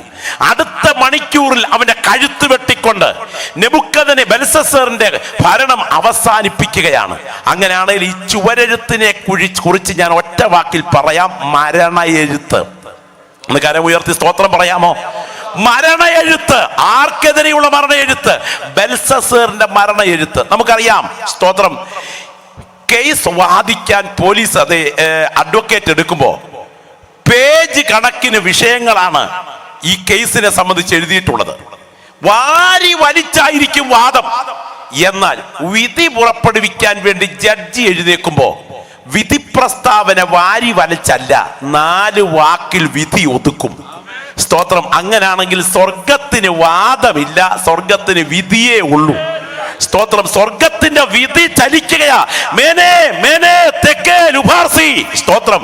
എന്നാൽ ഈ രാത്രി പറയട്ടെ, നിന്റെ ജീവിതത്തിന് നേരെ ഉയർന്നു നിൽക്കുന്ന ന്യായവിധിയുടെ വിധിയെഴുത്തുകളെ മായ്ച്ചു കളയാൻ ലോകത്തിലെ ഒരു ശക്തിക്കും കഴിയാതിരിക്കുമ്പോൾ നിന്റെ മേൽ തൂങ്ങിക്കിടക്കുന്ന വിധിയെഴുത്തിനെ മായ്ച്ച് നിന്നെ വിടുവിപ്പാൻ കഴിവുള്ളൊരു ശക്തിയെ ഇന്ന് രാത്രി ഞാൻ ഈ വേദിയിൽ പ്രസന്റ് ചെയ്യുന്നു. അതിക്രമമൊക്കെയും നിങ്ങളോട് ക്ഷമിച്ച് ചട്ടങ്ങളാൽ നിങ്ങൾക്ക് വിപരീതവും പ്രതികൂലവുമായ കൈയെഴുത്ത് മായ്ച്ച് ക്രൂശിൽ തഴച്ച് നടുവിൽ നീക്കിക്കളഞ്ഞ് വാഴ്ചകളെയും അധികാരങ്ങളെയും ആയുധവർഗം വെപ്പിച്ച് അവയെ കാൽവറിയിൽ പരസ്യ കാഴ്ചയാക്കുന്ന യേശുവിന്റെ ക്രൂശ് എനിക്കെതിരെയുള്ള ദൈവത്തിന്റെ വിധി മാറ്റാൻ ശക്തമാണ്. ഇത് വിശ്വസിക്കുന്ന എത്ര പേര് ഇവിടെ ഉണ്ട്? ഇന്ന് രാത്രി പറയട്ടെ, നിന്റെ കുടുംബത്തിന് നേരെ ഉയർന്നു നിൽക്കുന്ന ദൈവകോടതിയുടെ വിധിയെ മാറ്റാൻ ഇന്ന് രാത്രിയിൽ ഞാൻ പ്രസംഗിക്കുന്ന വചനത്തിന് ഭവനത്തിൽ വ്യാപരിക്കുന്ന ക്രൂശിന്റെ ശക്തിക്ക് കഴിയും. ഇന്ന് രാത്രി ഇവിടെ നിന്ന് ആരാധിക്കുന്ന ദൈവമക്കളെ പറയാം, നിന്റെ പ്രാർത്ഥനാ മുറിയിൽ ദൈവാത്മാവ് നൽകുന്ന നിയോഗത്താൽ നിന്റെ അധരം ചലിച്ചാൽ നാളെ നടത്താൻ ശത്രു നിന്റെ കുടുംബത്തിന് മേൽ കരുതി വെച്ചിരിക്കുന്ന കണികളെ ഇന്ന് രാത്രി ബന്ധിക്കാനുള്ള അധികാരം ചില നാവുകളുടെ മേൽ ദൈവാത്മാവ് ഈ രാത്രി പകരുകയാണ്. ഞാൻ ഈ രാത്രി പരിശുദ്ധാത്മ നിയോഗത്തോടെ വിളിച്ചു പറയുന്നു, ഇന്ന് രാത്രി 9 മണി കഴിഞ്ഞ് കാത്തിരിക്കേണ്ട. ഇന്ന് രാത്രി ഈ ശുശ്രൂഷ നടന്നുകൊണ്ടിരിക്കുമ്പോൾ തന്നെ നിന്റെ ഭവനത്തിൽ വരാൻ തുടങ്ങുന്ന ചില വിധികൾ, നിനക്ക് സംഭവിക്കാൻ തുടങ്ങുന്ന ചില മരണവിധികൾ, നിന്റെ കുടുംബത്തിനകത്ത് വ്യാപരിക്കാൻ തുടങ്ങുന്ന ചില കടുങ്കെട്ടുകൾ, നിന്റെ ഭവനത്തെ മുച്ചൂട് മുടിക്കത്തക്ക വിധം ഇന്ന് രാത്രി ഒരു കൊടുങ്കാറ്റ് പോലെ അവന്റെ ആവനാഴിയിൽ നിന്ന് പെയ്തിറക്കിക്കൊണ്ടിരിക്കുന്ന ചില ശാപബന്ധനങ്ങൾ, അതെത്ര പ്രബലമാണെങ്കിലും രക്തത്തിന്റെ ശക്തി ഇന്ന് രാത്രി വ്യാപരിച്ചാൽ ഈ പ്രാർത്ഥന നടക്കുന്നതിന് നടുവിൽ തന്നെ അതിനെ അഴിച്ചു മാറ്റാൻ ആ കരം ചലിക്കുമെന്ന് മാത്രമല്ല, എന്റെ ദൈവത്തിന്റെ ദൂതന്മാർ അതിന്മേൽ ഇറങ്ങി ഇടപെടാൻ തുടങ്ങുകയാണ്. Glory, hallelujah. അത് വിശ്വസിക്കുന്ന ദൈവമക്കൾ എത്ര പേര് ഇന്ന് രാത്രി ഇവിടെയുണ്ട്? ഈ രാത്രി ചില നാവുകൾ ഇവിടെ പ്രാർത്ഥനയിൽ ഒന്ന് ചലിച്ചു തുടങ്ങട്ടെ. ചില നാവുകൾ ഇന്ന് രാത്രി പ്രാർത്ഥനയിൽ ചലിച്ചു തുടങ്ങട്ടെ. ചില കുടുംബങ്ങളുടെ കടുങ്കട്ടഴിക്കാൻ എന്റെ യേശുവിന്റെ കരം ഉയർന്നു നിൽക്കുന്നെന്ന് ആത്മാവിൽ ബോധ്യമുള്ള ദൈവമക്കൾ ശബ്ദം ഉയർത്തി പ്രാർത്ഥിച്ചു പ്രവചിക്കട്ടെ. ഇതൊരു അസാധാരണ ദൈവശക്തിയുടെ വ്യാപാര വേളയാണ്. അഭിഷേകം പ്രാപിച്ച ദൈവമക്കൾ ഒരുമിച്ച് പ്രാർത്ഥിച്ചുകൊണ്ടിരിക്കുമ്പോൾ ചില ഭവനങ്ങളുടെ ബന്ധനങ്ങളെ കർത്താവ് അഴിച്ചു മാറ്റാൻ തുടങ്ങുകയാണ്. ഞങ്ങൾ കൈവച്ച് പ്രാർത്ഥിക്കാതെ തന്നെ കർത്താവ് യോഗത്തിനകത്ത് ചില രോഗികളെ സൗഖ്യമാക്കാൻ തുടങ്ങുന്നു. ചില നരക കവാടങ്ങൾ ഈ രാത്രി വിറയ്ക്കുന്നു. ചില പാതാള ഗോപുരങ്ങൾ ഇന്ന് രാത്രിയിൽ ബന്ധനം അഴിച്ചു മാറ്റുന്നു. യേശുവിന്റെ കരം ചില വ്യക്തികളെ ഇന്ന് രാത്രി ഇവിടെ തൊടുകയാണ്. വിശ്വസിക്കുന്നവർക്ക് വേണ്ടി ദൈവശക്തി വ്യാപരിച്ചു കൊണ്ടിരിക്കുമ്പോൾ ആത്മനിയോഗത്തോടെ ഞാൻ വിളിച്ചു പറയുന്നു, നിന്റെ ഭവനത്തിന്റെ മേൽ എഴുതി വച്ചിരിക്കുന്ന ചില മരണവിധികളുടെ ചുവരെഴുത്തുകളെ ഇന്ന് രാത്രി ശുശ്രൂഷ നടന്നുകൊണ്ടിരിക്കുമ്പോൾ അഴിച്ചു മാറ്റാൻ കഴിവുള്ള ദൈവശക്തിയാണ് ക്രൂശിൽ നിനക്ക് വേണ്ടി വ്യാപരിക്കുന്നത്. ആ രക്തത്തിന്റെ ശക്തി തിരിച്ചറിയുന്ന ദൈവമക്കൾ വിളിച്ചു പറ, അത് നാളെ രാത്രിയല്ല, ഇന്ന് രാത്രി ഞാൻ ഏറ്റെടുക്കാനായിട്ട് ആഗ്രഹിക്കുകയാണ്. ഞാൻ ഓർക്കുന്നുണ്ട്, ഒരിക്കൽ തന്റെ ഏക മകൻ നേവിയിൽ ഫ്ലൈറ്റ് ഓപ്പറേറ്ററായി ജോലി ചെയ്യുന്ന സമയം വിധവയായ അമ്മ രാത്രിയിൽ ഗാഠമായി ഉറങ്ങുകയാണ്. ആ ഉറക്കത്തിനിടയിൽ ആരോ ഈ അമ്മച്ചിയെ തട്ടി ഉണർത്തുന്നത് പോലെ എഴുന്നേറ്റിരുന്ന് തലമുറയുടെ വിടുതലിന് വേണ്ടി പ്രാർത്ഥിക്കുക. ഞാൻ ഇന്ന് രാത്രി ഇവിടെ ഒരു ദൂത് പറയട്ടെ. പ്രാർത്ഥനയ്ക്ക് ആവശ്യമില്ലാത്ത സമയം, പ്രാർത്ഥനയ്ക്ക് ചില അന്തർനിയോഗങ്ങൾ തോന്നുന്നുണ്ടെങ്കിൽ നിന്റെ കുടുംബത്തിന് വരാൻ തുടങ്ങുന്ന ചില അനർത്ഥങ്ങളെ ഒഴിവാക്കാൻ എൻ്റെ ദൈവത്തിൻ്റെ കരം ചലിക്കാൻ തുടങ്ങുന്നത് ആത്മാവിൽ കാണണം. യോഗത്തിനകത്തിരുന്ന് സ്തോത്രം ചെയ്തുകൊണ്ടിരിക്കുമ്പോൾ നീ കടന്നു പോകാൻ തുടങ്ങുന്ന വഴികളിൽ നിന്നെ കാത്തിരിക്കുന്ന ഈ അനർത്ഥങ്ങളെ ഇന്ന് രാത്രി ആത്മനിയോഗത്തോടെ കാണുന്നെങ്കിൽ വായടച്ചിരിക്കരുത്. പ്രാർത്ഥനയുടെ ആത്മാവിൽ ഇന്ന് രാത്രി യുദ്ധം ചെയ്തുകൊണ്ടിരിക്കുക. ഇന്ന് രാത്രി ശുശ്രൂഷ ഉപസംഹരിക്കുന്നതിന് മുൻപ് ആ കടുങ്കെട്ടുകളെ അഴിച്ചു മാറ്റാൻ യേശുവിൻ്റെ കരം ഇതിനകത്ത് ഉയരുന്നുണ്ട്. അഭിഷേകം പ്രാപിച്ച ദൈവമക്കൾ അന്യഭാഷയിൽ പ്രാർത്ഥിച്ചു തുടങ്ങട്ടെ. എൻ്റെ നാഥൻ്റെ കരം ആ വിഷയത്തെ ഇന്ന് രാത്രി തൊടാൻ തുടങ്ങുകയാണ്. ദൈവത്തിന് സ്തോത്രം. എന്തായാലും വേണ്ടില്ല, ഈ അമ്മച്ചി എഴുന്നേറ്റ് പ്രാർത്ഥിച്ചു. 2:30 സമയം പ്രാർത്ഥന കഴിഞ്ഞ് ഗാഠമായി ഉറങ്ങുന്നതിന് മുൻപ് കലണ്ടറിൽ ആ ഡേറ്റ് ഒന്ന് കുറിച്ചിട്ടു, ടൈം ഒന്ന് കുറിച്ചിട്ടു. സ്തോത്രം. പിറ്റേ ദിവസം രാവിലെ റേഡിയോ വെച്ചപ്പോൾ ഒരു വാർത്ത, അതിതാണ്: തൻ്റെ മകൻ ഓപ്പറേറ്റ് ചെയ്ത നേവിയുടെ ഫ്ലൈറ്റ് ക്രാഷായി. തൻ്റെ സഹപ്രവർത്തകരും മകനും ചിതറിപ്പോയി. എല്ലാവരും മരിച്ചു, ആരും അവശേഷിച്ചിട്ടില്ല. ഏക മകന്റെ നിര്യാണ വാർത്ത അറിഞ്ഞ ആ മാതാവ് ഇടനെഞ്ചു പൊട്ടി കരഞ്ഞു. എത്ര ഭയങ്കരം! വളരെ വേദനയോടെ കരഞ്ഞു. 2 ദിവസം കഴിഞ്ഞപ്പോൾ മറ്റൊരു വാർത്ത ചെവിയിലെത്തി. റേഡിയോയിലൂടെ വന്ന വാർത്തയാണ്, തൻ്റെ മകൻ ഓപ്പറേറ്റ് ചെയ്ത ഫ്ലൈറ്റ് ക്രാഷായി, മറ്റുള്ളവരൊക്കെ ചിതറിപ്പോയി. എന്നാൽ ഇദ്ദേഹം, ഈ മകൻ പാരച്യൂട്ടിൽ താഴേക്ക് ചാടി. അവൻ അത്ഭുതകരമായി രക്ഷപ്പെട്ടു. സ്വരാജ്യത്തിന്റെ അതിർത്തിയിൽ അവൻ വന്നിറങ്ങി. അവൻ ഇന്ന സമയം എയർപോർട്ടിലെത്തും. പ്രാർത്ഥിക്കുന്ന ദൈവമക്കളുടെ നടുവിൽ ഞാൻ ഒരിക്കൽ കൂടെ അടിവരയിട്ട് പറയുന്നു, അത്ഭുതങ്ങളുടെ ദൈവം മരിച്ചിട്ടില്ല. നിന്റെ ഏത് പ്രതിസന്ധികൾക്ക് നടുവിലും നിനക്ക് വേണ്ടി നീ അറിയാതെ കുടുംബത്തിന് മേലുള്ള മേലെഴുത്തുകളെ മാറ്റിക്കുറിക്കാൻ ഈ രാത്രിയും ആ കരം നിനക്കായി ചലിച്ചുകൊണ്ടിരിക്കുന്നു. ദൈവത്തിന് സ്തോത്രം. എന്നെ അത്ഭുതപ്പെടുത്തിയ കാര്യം ഞാൻ പറയാം. ഈ മാതാവ് എയർപോർട്ടിൽ ചെന്ന് മകനെ സ്വീകരിച്ച് വീട്ടിലോട്ട് കൊണ്ടുവന്ന് വീട്ടിലെ ബെഡ്റൂമിലോട്ട് കയറിയ മകൻ ഭിത്തിയിൽ തൂങ്ങിക്കിടക്കുന്ന കലണ്ടറിലേക്ക് നോക്കിയപ്പോൾ കണ്ട കാഴ്ച, ഒരു ഡേറ്റിന്റെ മുകളിൽ രാത്രി 2:30 മോന് വേണ്ടി പ്രാർത്ഥിച്ച സമയം അമ്മ എഴുതിയിട്ടിരിക്കുകയാണ്. സ്വന്തം മാതാവിനെ കെട്ടിപ്പിടിച്ച് ചുംബനം ചെയ്തുകൊണ്ട് മകൻ ചോദിച്ചു, അമ്മേ, അമ്മേ, ഈ സമയം ആരാ തട്ടി ഉണർത്തിയതെന്ന് അറിയാമോ? മറ്റാരുമല്ല, ഞാൻ സേവിക്കുന്ന ദൈവമാണ്. ലോകത്തിൽ ആർക്കും അറിയാത്ത ഈ സമയം, ഞാൻ എൻ്റെ ഫ്ലൈറ്റ് ക്രാഷായ സമയം, പാരച്യൂട്ടിൽ ജീവനും മരണത്തിനും ഇടയിൽ താഴെ കൂർന്നിറങ്ങുമ്പോൾ എൻ്റെ അമ്മയെ കിടക്കയിൽ തട്ടി ഉണർത്തിയത് മനുഷ്യന്റെ കരമല്ല, അത് മഹാദൈവത്തിന്റെ കരം തന്നെയാണ്. ഇന്ന് രാത്രി ഈ വചനം ഇവിടെ പ്രസരിച്ചു കൊണ്ടിരിക്കുമ്പോൾ, ഈ ദൈവശക്തി ഇവിടെ വ്യാപരിച്ചു കൊണ്ടിരിക്കുമ്പോൾ, പരിശുദ്ധാത്മാവ് ഇന്ന് രാത്രി ചില വ്യക്തികളോട് ആത്മനിയോഗത്തോട് ആലോചന വിളിച്ചു പറയുന്നു. നിന്റെ കുടുംബത്തിൽ ഉയർന്നു വരാൻ തുടങ്ങുന്ന ചില അനർത്ഥങ്ങളെ, ചില വഴിവക്കിൽ പൊലിഞ്ഞു പോകത്തക്ക വിധത്തിലുള്ള ചില ആക്സിഡന്റുകളെ, നിന്റെ ഭവനത്തിൽ വരാൻ തുടങ്ങുന്ന ചില മരണവിധികളെ ഇന്ന് രാത്രി റദ്ദാക്കാൻ, നിന്റെ കുടുംബത്തിന്റെ ചില വിധികളുടെ ചുവരെഴുത്തുകളെ ഇല്ലാതാക്കാൻ ക്രൂശിലെ രക്തത്തിന്റെ ശക്തി ഇന്ന് രാത്രി വ്യാപരിച്ചു കൊണ്ടിരിക്കുന്നു. അത് പാസ്റ്റർ രാജു മേത്രയുടെ വാക്കുകളുടെ ശക്തിയല്ല, അത് കാൽവറിയിൽ വ്യാപരിക്കുന്ന വിടുതലിന്റെ വ്യാപാര ശക്തിയാണ്. അത് ഇന്ന് രാത്രി കണ്ണുകൾ ഉയർത്തി നോക്കുന്നെങ്കിൽ നിങ്ങളുടെ കണ്ണ് ഉറപ്പിക്കപ്പെടേണ്ടത് മനുഷ്യന്റെ വാക്കുകളിലല്ല, കാൽവറിയുടെ ബലിപീഠത്തിലാണ്. എന്റെ പ്രിയപ്പെട്ടവരെ, നിങ്ങൾ ഇന്ന് രാത്രി നോക്കണേ. എന്റെ വാക്കിന് ആ ക്രൂശിനെ വിശദീകരിക്കാൻ ശക്തിയില്ല.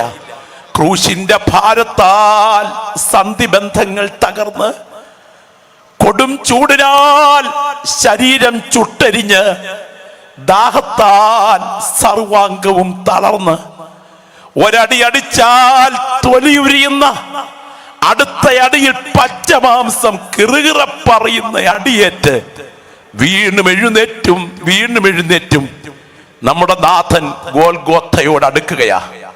നിങ്ങൾ ശ്രദ്ധിക്കൂ, 25 മീറ്റർ ഉയരത്തിൽ, 2 കണ്ണുകളുടെ ഭാഗത്ത് 2 ഗുഹകൾ, മൂക്ക് കപാലാകൃതിയിൽ മുൻപോട്ട് തള്ളി ഉയർന്നു നിൽക്കുന്ന കാൽവറി, തലയോടിടം ഗോൽഗോത്ത, ക്രാനിയോൻ എന്നറിയപ്പെടുന്ന ആ മലയുടെ മുകളിലേക്ക് എന്റെ നാഥൻ വേച്ചും വിറച്ചും സ്തോത്രം വന്ന് കയറുകയാ. നിത്യ നിയമത്താൽ സ്ഥാപിക്കപ്പെട്ട ദൈവകോടതിയുടെ വിധി നടക്കാൻ തുടങ്ങുന്നു. ഇന്നത്തെ സന്ദേശത്തിന്റെ പശ്ചാത്തലത്തിൽ പറഞ്ഞാൽ, എന്റെ മേൽ ദൈവകോടതി വെച്ചിരുന്ന ന്യായവിധിയുടെ ചുവരെഴുത്തിനെ വലിച്ചു മാറ്റിയിട്ട് എന്നെ നിത്യതയ്ക്ക് അർഹനാക്കാൻ ദൈവത്തിന്റെ പദ്ധതി നടക്കാൻ തുടങ്ങുന്നു.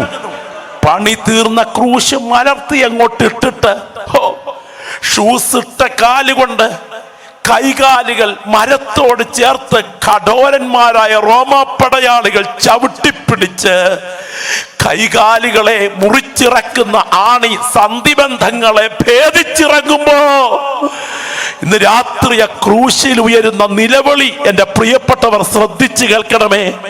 സ്തോത്രം. ഇവർ ചെയ്യുന്നത് ഇന്നതെന്നറിയായിക്കൊണ്ട് ഇവരോട് ക്ഷമിക്കണമേ.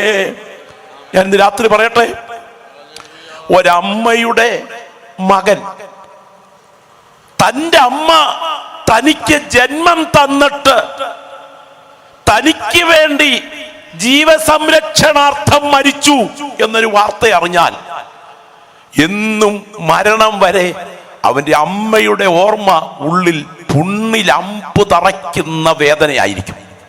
നിങ്ങൾക്കറിയാമോ, കൊറിയയിൽ മഞ്ഞു പെയ്യുന്ന ഒരു പകൽ, അസ്ഥി കൊച്ചുന്ന മഞ്ഞ് പെയ്തിറങ്ങുമ്പോൾ ഒരു അമേരിക്കക്കാരിയായ യുവതി സ്വന്തം കുഞ്ഞിനെ, നവജാത ശിശുവിനെ മാറോടടുക്കി പിടിച്ചുകൊണ്ട് ആ വീടുകളുടെ ഭാഗങ്ങളിലേക്ക് ചേർന്ന് കയറി നിൽക്കാൻ ശ്രമിക്കുന്നു, രക്ഷപ്പെടാൻ, തണുപ്പിൽ നിന്ന് രക്ഷപ്പെടാൻ. അമേരിക്കൻ വൈര്യം ഉള്ളിൽ കത്തിജ്വലിക്കുന്ന ആ രാഷ്ട്രീയ വൈര്യത്തിന്റെ സമയം വീട്ടുകാരകത്തുനിന്ന് ഇറങ്ങി വന്ന് പറഞ്ഞു, പോ, നിനക്കൊക്കെ കണ്ട വഴിയെ പോകുന്ന അമേരിക്കക്കാർക്ക് കയറി ചാരാനുള്ളതല്ലടേ ഇവിടം, ഇറങ്ങിപ്പോ എന്ന് പറഞ്ഞുകൊണ്ട് ആട്ടി ഇറക്കുകയാണ്.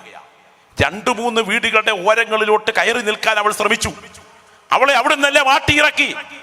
അങ്ങനിരിക്കെ നിസ്സഹായയായി കുഞ്ഞിനെ നെഞ്ചോട് ചേർത്ത് പിടിച്ച് അലറി കരഞ്ഞുകൊണ്ട് അവൾ നടുറോടെ അലറിക്കൊണ്ട് നടക്കുമ്പോ ആരോ ഒരാൾ പറഞ്ഞു, ദേ ആ കാണുന്നത്, ആ പാലത്തിന്റെ തൊട്ടപ്പുറത്ത് പൊങ്ങി നിൽക്കുന്നത് ഒരു മിഷനറിയുടെ വീടാ. അവിടെ ചെന്നാൽ നിനക്കും നിന്റെ കുട്ടിക്കും സുരക്ഷിതത്വം കിട്ടും. അവൾ വേഗം നടക്കാൻ തുടങ്ങി. അവൾ നടന്ന് പാലത്തോട് അടുക്കുമ്പോൾ അവർക്ക് മനസ്സിലായി, ഇല്ല, മാംസം മരവിച്ചു പോകുന്നു, കാലിനിയും വെക്കാൻ ആരോഗ്യമില്ല, ഞാൻ ഇവിടെ മരവിച്ചു വീഴും. അവൾ നേരെ ആ പാലം ക്രോസ് ചെയ്യാനുള്ള ആരോഗ്യമില്ലാത്തത് കൊണ്ട് പാലത്തിനടിയിലേക്ക് ഇറങ്ങി. ആ പാലത്തിനടിയിലെ കല്ലിൽ അങ്ങോട്ട് ഇരുന്നിട്ട് സ്വന്തം കുഞ്ഞിനെ മടിയിലോട്ട് വെച്ച് ആ അമ്മ ആ കുഞ്ഞിൻ്റെ പുറത്തോട്ട് ഉള്ള ശക്തിയോടെ കുനിഞ്ഞ് അവളുടെ വസ്ത്രവും ശരീരവും കൊണ്ട് ഈ കുഞ്ഞിനെ അടുക്കി പിടിച്ച് ആ കുഞ്ഞിനെ തണുപ്പിൽ നിന്ന് രക്ഷപ്പെടുത്താൻ കെട്ടിപ്പിടിച്ചിരുന്ന് ആ ഇരിപ്പിൽ മരവിച്ച് മരിച്ചുപോയി. രാവിലെ സമയം മിഷനറി പ്രഭാതയാത്രയ്ക്ക് ഇറങ്ങി വരുമ്പോ ഒരു കുഞ്ഞിന്റെ നിലവിളി കാതോർത്ത് ഇറങ്ങി വന്നപ്പോ പാലത്തിനടിയിലെ കല്ലിലിരുന്ന് അമ്മയുടെ മടിയിൽ മരവിച്ച് മരിച്ചിരിക്കുന്ന ഒരു സ്ത്രീയുടെ ശരീരത്തോട് ചേർന്നിരിക്കുന്ന കുഞ്ഞ് ജീവന് വേണ്ടി പിടയുകയാ. ആ കുഞ്ഞിനെ അവിടുന്ന് എടുത്ത് ഓർഫനേജിൽ കൊണ്ട് സംരക്ഷണം നൽകുകയും ആ അമ്മയെ ക്രൈസ്തവാചാരപ്രകാരം ശവമടക്കുകയും ചെയ്തു. ആ കുഞ്ഞിന് 10 വർഷം തികഞ്ഞപ്പോൾ, അവിടെ എത്തിയിട്ട് 10 വർഷം തികഞ്ഞപ്പോൾ മിഷനറി മുറിയിലേക്ക് ചെന്ന് പറഞ്ഞു, മോനെ, നീ ഇവിടെ വന്നത് എങ്ങനെയാണെന്ന് നിനക്കറിയാമോ? ഈ കാണുന്ന പാലത്തിനടിയിൽ ഒരു കല്ലുണ്ട്. ആ കല്ല് നിന്റെ കഥ പറയുന്ന കല്ല. ആ കല്ലിൽ ഒരു ദിവസം നിന്റെ അമ്മ നിന്നെ മടിയിൽ പിടിച്ചു കിടത്തി, കെട്ടിപ്പിടിച്ച് നിനക്ക് ജീവന് സംരക്ഷണം നൽകി. കൊടും ശൈത്യ സമയം മരവിച്ചു മരിച്ചിരുന്നപ്പോ ആ ഡെഡ് ബോഡിയുടെ മടിയിൽ നിന്നാ മോനെ എനിക്ക് നിന്നെ കിട്ടിയത്. ഈ കുഞ്ഞിത് കേട്ടപ്പോൾ സമചിത്തത കളഞ്ഞ് സമനില വിട്ട് അലറാൻ തുടങ്ങി. എനിക്ക് ജീവൻ തരാൻ, എനിക്ക് പകരം യാഗമായി എൻ്റെ അമ്മേ എന്ന് പറഞ്ഞുകൊണ്ട് ഇവൻ കരയുകയാണ്. രാത്രി സ്തോത്രം ഉറങ്ങാൻ പോയവൻ രാവിലെ മുറിയിൽ കാണാഞ്ഞത് കൊണ്ട് മഞ്ഞിൽ പുതഞ്ഞു കിടന്ന പാദങ്ങളെ പിൻപറ്റിക്കൊണ്ട് മിഷനറി ചെന്നപ്പോൾ കണ്ട കാഴ്ച ഹൃദയഭേദകമായിരുന്നു. ആ പാലത്തിനടിയിലെ കല്ലിലോട്ട് കവിണ് വീണിട്ട് എനിക്ക് വേണ്ടി മരിച്ച എൻ്റെ അമ്മേ എന്ന് പറഞ്ഞുകൊണ്ട് ഇവൻ അലറിക്കരയുകയാ. സ്തോത്രം പിൻപിലൂടെ ചെന്ന് ആ മൂർധാവിൽ തലോടി ഉമ്മ വെച്ചുകൊണ്ട് പറഞ്ഞു, മോനെ, കൂടി വന്നാൽ 60 or 70 വർഷം മാത്രം നിനക്ക് സുരക്ഷിതത്വം തരാൻ കഴിവുള്ള നിന്റെ അമ്മ മരണം വരെയെ നിന്നെ സ്നേഹിക്കൂ. എന്നാൽ കല്ലറയ്ക്കപ്പുറത്തേക്കും നിനക്ക് സംരക്ഷണം തരാൻ കഴിവുള്ള പെറ്റ തള്ളയേക്കാൾ ഉറ്റ് സ്നേഹിക്കുന്ന ഒരുവനുണ്ടെങ്കിൽ അത് നസ്രയനായ യേശുവാണ്. ഇന്ന് രാത്രിയിൽ ഈ പ്രഭാഷണ വേദിയിൽ ഞാൻ കാൽവറിയെ ഉയർത്തുമ്പോൾ എൻ്റെ മരണവിധി മാറ്റിക്കുറിക്കാൻ ഈ ഭൂമിയിൽ ശക്തിയുള്ള ഒന്നുണ്ടെങ്കിൽ ഞങ്ങൾ പ്രസംഗിക്കുന്ന യേശുവിൻ്റെ രക്തത്തിൻ്റെ ശക്തിയാണ്. അതിന്ന് രാത്രി ബലത്തോടെ വ്യാപരിച്ചു കൊണ്ടിരിക്കുന്ന രാത്രിയാ. എത്ര ദൈവമക്കൾ ഇവിടെ ഈ രാത്രി ശബ്ദം ഉയർത്തി ആത്മനിയോഗത്തോടൊന്ന് പ്രാർത്ഥിച്ചു തുടങ്ങും? ആ കരങ്ങളൊന്ന് ഉയർത്തിപ്പിടിക്കാമോ? ആ കരമൊന്ന് ഉയർത്തിപ്പിടിക്കാമോ? ഇടം വലം ഇരിക്കുന്നവരെ നോക്കണ്ട, മുൻപിലും പുറകിലും ഇരിക്കുന്നവരെ നോക്കണ്ട. ശബ്ദം ഉയർത്തി യേശുവേ എന്നൊന്ന് പറയാൻ എത്ര നാവുകൾ ഇന്ന് രാത്രി ചലിക്കും? അതേ സഹോദര, നിന്റെ മേൽ വ്യാപരിക്കുന്ന മരണവിധികളെ, നിന്റെ കുടുംബത്തിൻ്റെ മേൽ എഴുതി വച്ചിരിക്കുന്ന മരണ വാറന്റികളെ, നിന്റെ ഭവനത്തിൻ്റെ മേൽ എഴുതി വച്ചിരിക്കുന്ന ശാപത്തിൻ്റെ ചുവരെഴുത്തുകളെ ഇന്ന് രാത്രി പ്രാർത്ഥിച്ചു കൊണ്ടിരിക്കുമ്പോൾ തന്നെ നിന്റെ കുടുംബത്തിൽ നിന്ന് അഴിച്ചു മാറ്റാൻ കഴിവുള്ള ശക്തി പാസ്റ്റർ വർഗീസ് എബ്രഹാമിന്റെ വാക്കുകൾക്കില്ല, എന്നാൽ ക്രൂശിലെ രക്തത്തിന്റെ ശക്തിക്കുണ്ട്. അതിന്ന് രാത്രി ഞങ്ങൾ ആത്മാവിൽ പ്രാർത്ഥിച്ചു തുടങ്ങുമ്പോൾ ചിലതിനെ ദൈവത്തിന് ആത്മാവ് അഴിച്ചെടുക്കാൻ തുടങ്ങുകയാണ്. മടിക്കണ്ട, ലജ്ജിക്കണ്ട. വാ തുറന്ന് ശബ്ദം ഉയർത്തി, ആ കരങ്ങൾ ഉയർത്തി പിടിച്ചുകൊണ്ട് ശബ്ദം ഉയർത്തി വാ തുറന്ന് പ്രാർത്ഥിച്ചു തുടങ്ങുമോ? എൻ്റെ പിൻപിലിരിക്കുന്ന കർത്തൃദാസന്മാർ ആത്മാവിൽ പ്രാർത്ഥിക്കട്ടെ. എൻ്റെ മുൻപിലിരിക്കുന്ന ദൈവമക്കൾ ആത്മാവിൽ പ്രാർത്ഥിക്കട്ടെ. ഞാൻ ഇന്ന് രാത്രി കരം താഴ്ത്തിയിട്ടാണ് ഞാനൊരു വസ്തുത പറയട്ടെ. ഈ സുവിശേഷ യോഗം എൻ്റെ ആത്മനിയോഗത്തോടെ ഞാൻ പറയാം, ഇത് വെറുതെ നടക്കുന്ന സുവിശേഷ യോഗമല്ല. ഈ സുവിശേഷ യോഗത്തിന്റെ പുറകിൽ ദൈവത്തിന് മഹത്തായ ഉദ്ദേശമുണ്ട്. ചില പ്രിയപ്പെട്ടവരുടെ ന്യായവിധികളെ മാറ്റിക്കുറിക്കാൻ ഈ ഗ്രൗണ്ടിൽ ദൈവത്തിന് ആത്മാവ് ഇടപെടുകയാണ്. ആരൊക്കെ ഇതിനകത്ത് വന്നിരിക്കുന്നെന്ന് ഞങ്ങൾക്കറിയില്ല, എന്നാൽ ദൈവത്തിന് ചിലരോടൊക്കെ ഇടപെടാനായിട്ടുണ്ട്. ചില കുടുംബങ്ങളുടെ മേൽ വരാൻ തുടങ്ങുന്ന വിധികളെ മാറ്റിക്കുറിക്കാൻ ദൈവത്തിന് പദ്ധതിയുണ്ട്. അഭിഷേകം പ്രാപിച്ച ദൈവമക്കൾ അന്യഭാഷയിൽ രാത്രി പ്രാർത്ഥിച്ചു തുടങ്ങണം. ഇന്ന് രാത്രി ഈ ഗ്രൗണ്ടിൽ കേൾക്കുന്നവർ മാത്രമല്ല, ഈ മീഡിയകളിലൂടെ ഞങ്ങളെ ശ്രദ്ധിക്കുന്ന ഞങ്ങളുടെ കൂടപ്പിറപ്പേ, നിന്റെ കുടുംബത്തിന്റെ മേൽ വാഴാൻ തുടങ്ങുന്ന വിധികളുണ്ട്, നിന്റെ ഭവനത്തിന്റെ മീതെ വാഴാൻ തുടങ്ങുന്ന വിധികളുണ്ട്. എന്നാൽ ഇന്ന് രാത്രി അതിനെ അഴിക്കാൻ ജീവിക്കാൻ മെഴുകുതിരി കത്തിക്കേണ്ട, വെളിച്ചെണ്ണ നൽകേണ്ട, അർപ്പണമോ തർപ്പണമോ ഉരുളിച്ചിയോ ഉരുളനേർച്ചയോ വേണ്ട. നീ കാൽവറിയിലേക്ക് അടുത്തു വന്നാൽ മതി. ഇരിക്കുന്ന ഇരിപ്പിലിരുന്നു കൊണ്ട് കണ്ണുകൾ ഗോൽഗോത്തയിലേക്ക് നോക്കിയാൽ നിന്റെ ഉള്ളിൽ വ്യാപരിക്കുന്ന ശാപത്തിന്റെ വിഷം മാറ്റിയിട്ട് നിന്നിൽ നിത്യജീവന്റെ ശക്തി പകരാൻ ഈ രാത്രി ഞങ്ങൾ പ്രസംഗിക്കുന്ന ക്രൂശിന് ശക്തിയുണ്ട്. Glory, hallelujah, hallelujah. ഞാൻ ഇന്ന് രാത്രി പറയാം, അത് ഇന്ന് രാത്രി ഇവിടെ നടക്കുകയാണ്. ഇവിടെ ഒരു യോഗം നടക്കുന്നു. ഇവിടെ ഞങ്ങൾ പ്രഭാഷകരായി എത്തിയിരിക്കുന്നു. എന്നാൽ ദൈവത്തിന് ഇതിനകത്ത് ഉദ്ദേശമുണ്ട്. ഒരിക്കൽ സ്തോത്രം, ഞാനൊരു സുവിശേഷ യോഗത്തിൽ പ്രസംഗിച്ചുകൊണ്ട് നിൽക്കുക. എനിക്ക് ആത്മനിയോഗത്തോടെ വിളിച്ചു പറയണമെന്ന് തോന്നി ഒരു ചെറുപ്പക്കാരനോട്, സഹോദര, നീ ക്യാമറ എടുത്തുകൊണ്ട് മുൻപിൽ നിൽക്കുന്നു, എന്നാൽ ഇത് കഴിഞ്ഞുള്ള നിന്റെ യാത്ര മരണത്തിലേക്കാണോ? അല്ലെന്ന് ആരറിഞ്ഞു? ഇന്ന് രാത്രി നിന്റെ മേൽ വരിക്കുവാൻ തുടങ്ങുന്ന മരണത്തിന്റെ വിധി തീർപ്പിനെ, നിന്റെ മേൽ വ്യാപരിക്കാൻ തുടങ്ങുന്ന മരണത്തിന്റെ വിധിയെഴുത്തിനെ മാറ്റി കുറിക്കാനുള്ള ശക്തി ക്രൂശിനുണ്ട്. ഏൽപ്പിച്ചു കൊടുക്ക്. നിന്റെ മേൽ വ്യാപരിക്കുന്ന കുടുംബത്തിന്റെ ശാപബന്ധനം, നിന്റെ ഭവനത്തിൽ സംഭവിക്കാൻ തുടങ്ങുന്ന അനർത്ഥ മരണം ഈ രാത്രി ക്രൂശിൽ അഴിച്ചു മാറ്റാൻ കഴിയും. സ്തോത്രം. ഞാൻ പ്രസംഗം കഴിഞ്ഞ് വീട്ടിലേക്ക് മടങ്ങി. വീട്ടിലെത്തുന്നതിന് മുൻപ് ചുമതലപ്പെട്ട വിളിച്ചു പറഞ്ഞു, പാസ്റ്ററെ, വാക്കുകൾ അറം പറ്റും പോലെ സംഭവിച്ചു കേട്ടോ. ആ ക്യാമറ കൈകാര്യം ചെയ്ത് ചെറുപ്പക്കാരനെ ചൂണ്ടിപ്പറയുന്നു ഞങ്ങൾ ശ്രദ്ധിച്ചു. എന്നാൽ ആ പ്രോഗ്രാം കഴിഞ്ഞ് തോളിലേക്ക് ക്യാമറയും തൂക്കി ബൈക്കിൽ ഹൈവേയിലേക്ക് ഇറങ്ങിയതാണ്. എതിർവശത്തൂടെ വന്ന ട്രക്ക് ഇടിച്ചു തെറിപ്പിച്ചു. അവൻ്റെ ശരീരം ചിതറിപ്പോയി. മരണം അപ്രതീക്ഷിതമായിട്ടായിരുന്നെങ്കിലും അത് പ്രവചിക്കപ്പെട്ടിരുന്നു എന്ന് ഞങ്ങൾ തിരിച്ചറിയുന്നു. ഇന്ന് രാത്രി ഈ വചനം ഇവിടെ പ്രസംഗിച്ചുകൊണ്ടിരിക്കുമ്പോൾ ഈ ഗ്രൗണ്ടിൽ മുഴങ്ങുന്ന ശബ്ദം പരിഹാസ രൂപത്തിൽ എടുക്കരുത്. പരിശുദ്ധാത്മാവ് പറയുന്നു, ചില പ്രിയപ്പെട്ടവരുടെ മേൽ വരാൻ തുടങ്ങുന്ന മരണവിധികൾ എന്ന വലിയ ചുവരെഴുത്തുകളെ എൻ്റെ ദൈവം മാറ്റിക്കുറിക്കേണ്ടതിന് എൻ്റെ ദൈവത്തിന്റെ കരം ചലിക്കുകയാണ്. കർത്താവിന് സ്തോത്രം. എനിക്ക് നന്നായിട്ട് അറിയാവുന്ന ഒരു സംഭവം, വടശ്ശേരിക്കരയ്ക്ക് സമീപം കൊമ്പനോലി എന്ന് പറഞ്ഞൊരു സ്ഥലമുണ്ട്. ആ സ്ഥലത്തിന് തൊട്ടിപ്പുറത്ത് ദൈവത്തിന് സ്തോത്രം സുവിശേഷ യോഗം നടക്കുന്നു. അത് കർത്താവിൽ വിശ്രമിക്കുന്ന എം.വി. ചാക്കോ സാറും ഞാനും ഒരുമിച്ച് പ്രഭാഷണ വേദിയിലുണ്ട്. ദൈവിക വിധിയുടെ കോടതിയെ സംബന്ധിച്ച് സംസാരിച്ചു കൊണ്ടിരിക്കുമ്പോൾ തൊട്ടപ്പുറത്ത് നിൽക്കുന്ന ഒരു ഓലിയുടെ തൊട്ട് വശത്തുയർന്നു നിൽക്കുന്ന പാറക്കൂട്ടങ്ങളുടെ മുകളിൽ കയറി നാട്ടുകാരായ സുവിശേഷ വിരോധികൾ കൂവാൻ തുടങ്ങി. ഞങ്ങൾ ഓരോ വാക്കും പറയുമ്പോൾ കൂവൽ ഉയരും. അന്ന് ഞങ്ങൾ അവിടെ വിളിച്ചു പറഞ്ഞു, സഹോദര, നിന്റെ കുടുംബത്തിന്മേലും നിന്റെ പാർപ്പിടത്തിന്മേലും വരാൻ തുടങ്ങുന്ന ചില ന്യായവിധിയുടെ ചുവരെഴുത്തുകളെ ഇല്ലാതാക്കാൻ ഞങ്ങൾക്ക് ശക്തിയില്ലെങ്കിലും കാൽവറിക്ക് ശക്തിയുണ്ട്. പ്രിയപ്പെട്ടവരെ, പരിഹാസ രൂപത്തിലായിരുന്നു അന്ന് ഏറ്റെടുത്തത്. എന്നാൽ അന്ന് രാത്രി ഞങ്ങൾ തിരികെ പോന്നു. രാത്രിയിൽ അതിശക്തമായ മഴ പെയ്തുകൊണ്ടിരുന്നു. ആ മഴയിൽ ഉരുൾപൊട്ടി. അവർ ഏത് പാറപ്പുറത്ത് കൂട്ടമായി കയറി നിന്ന് വെല്ലുവിളിച്ച് കൂവൽ ഉയർത്തിയോ ആ സ്ഥലം പാർത്ത ആളുകൾ ഉൾപ്പെടെ കൂട്ടമരണങ്ങളുടെ ബലിവേദിയായി മാറി. ഞാൻ വിശ്വസിക്കുന്നത് പറയാം, തലയ മണിക്കൂറിൽ ഞങ്ങളിലൂടെ ഉയർന്ന വചനം ആ കുടുംബങ്ങളുടെ മേൽ വരാൻ തുടങ്ങുന്ന വിധിയുടെ ചുവരെഴുത്തിനെ മാറ്റാൻ ദൈവം ഇടപെട്ടതാ. ഇന്ന് രാത്രി ഈ പ്രസംഗം നടന്നുകൊണ്ടിരിക്കുമ്പോൾ ഇതിനകത്തിരിക്കുന്ന ആരുടെയൊക്കെയോ ന്യായവിധിയുടെ ചുവരെഴുത്തിനെ മാറ്റാൻ എന്റെ ദൈവത്തിന്റെ കരം ഇടപെടുന്നു. അത് കാൽവറിയിൽ വ്യാപരിച്ച ദൈവശക്തിക്ക് കഴിയൂ.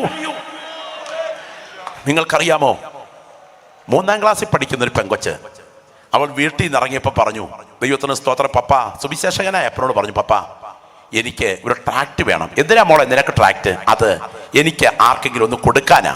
അത് മരണാനന്തര ജീവിതത്തെക്കുറിച്ച് വേണം. അവൾ സ്കൂളിലേക്ക് ആ ട്രാക്റ്റും കൊണ്ടുപോയി. ആർക്കും കൊടുക്കാൻ പറ്റിയില്ല. തിരിച്ച് ബസ് സ്റ്റോപ്പിൽ വന്നിറങ്ങി വീട്ടിലേക്ക് നടന്നു പോകുമ്പോൾ ആ വഴിവക്കിൽ ഒരു ഒലിപ്പുതോട് കടന്നാ പോന്നേ. ആ ഒലിപ്പുതോട്ടിൽ ഒരു സഹോദരൻ, അയൽപ്പക്കക്കാരനായ ഒരു അക്രൈസ്തവ ചേട്ടൻ പശുവിനെ കുളിപ്പിച്ചുകൊണ്ട് നിൽക്കുക. ഈ പെങ്കൊച്ച് നിഷ്കളങ്കമായി ആ ട്രാക്റ്റും കൊണ്ട് ആ ചേട്ടൻ അടുക്ക് ചെന്നു, ചേട്ടാ, ഈ ട്രാക്ട് വായിക്കണേ, ചേട്ടനോട് ദൈവത്തിന് സംസാരിക്കാനുണ്ട്. ട്രാക്ട് വാങ്ങിച്ചു നോക്കിയപ്പോ നിത്യതയെക്കുറിച്ചും മരണാനന്തര ജീവിതത്തെക്കുറിച്ചുമാ. ചുരുട്ടിക്കുട്ടി ഈ പെൺകുട്ടിയുടെ നേരെ എറിഞ്ഞിട്ട് പറഞ്ഞു, മതപരിവർത്തനത്തിന് നിന്റെ അപ്പനെ പോലെ നീ ഇറങ്ങിയിരിക്കുകയല്ലേ. ഏതായാലും കുഞ്ഞ് ചിരിച്ചുകൊണ്ട് വീട്ടിലേക്ക് മടങ്ങി. അന്ന് വൈകിട്ട് ആ മനുഷ്യൻ വീട്ടിൽ മടങ്ങിച്ചെന്നില്ല കേട്ടോ. നാട്ടുകാർ അന്വേഷിച്ചിറങ്ങിയപ്പോൾ താഴത്തെ ആറ്റുകടവിൽ ഡെഡ് ബോഡി ചത്തുപൊങ്ങി. ആ ഡെഡ് ബോഡി ചത്തുപൊങ്ങിയെന്ന് മാത്രമല്ല, അന്വേഷണം ഉയർന്നു. കാരണം നന്നായി നീന്തറിയാവുന്നയാൾ എങ്ങനെ മരിച്ചു പൊങ്ങി.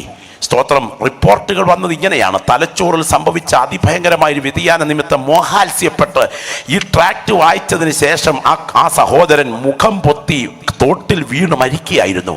ഞാൻ പറയാം, രാവിലെ ആ പെൺകുട്ടി വീട്ടിൽ നിന്ന് ഇറങ്ങിയപ്പം ഇങ്ങനൊരു ട്രാക്റ്റും കൊണ്ട് ഇറങ്ങിപ്പോകത്തക്ക വിധത്തിൽ പ്രചോദനം നൽകിയത് മനുഷ്യനല്ല, മഹാദൈവം അവൻ്റെ മേലുള്ള വിധിയെഴുത്ത് മാറ്റാൻ ഇടപെടുകയായിരുന്നു.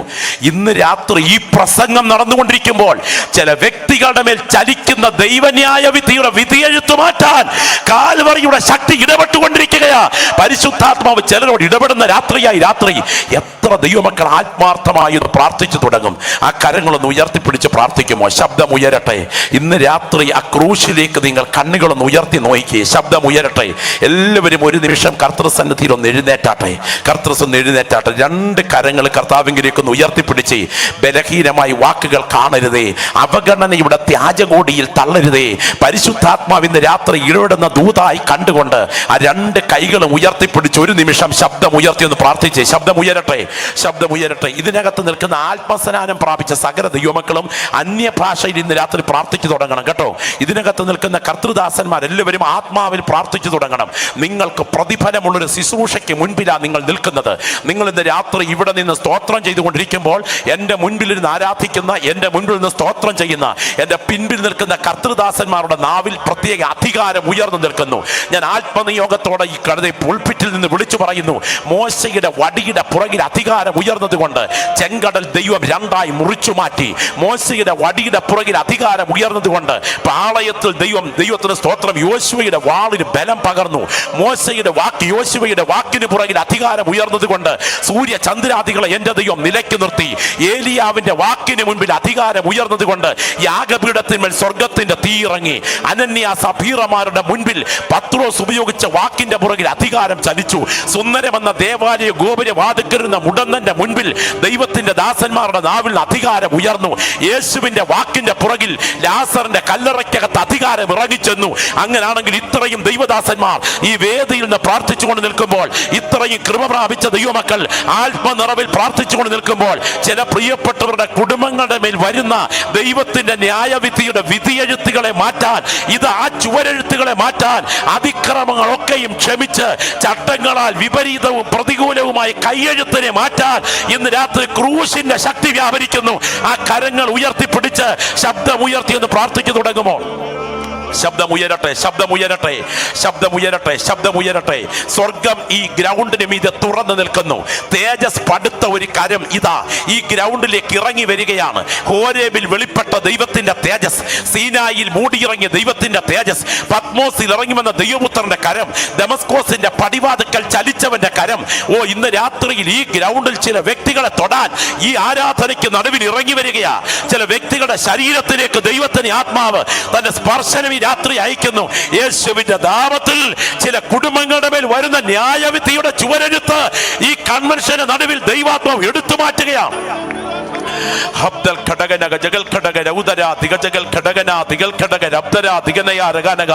വിഷക്കുപ്പിയിൽ ശരണം വയ്ക്കരുത് സഹോദര. ദൈവത്തിന് സ്തോത്രം. ആത്മഹത്യ അല്ല പ്രശ്നത്തിന്റെ പരിഹാരം.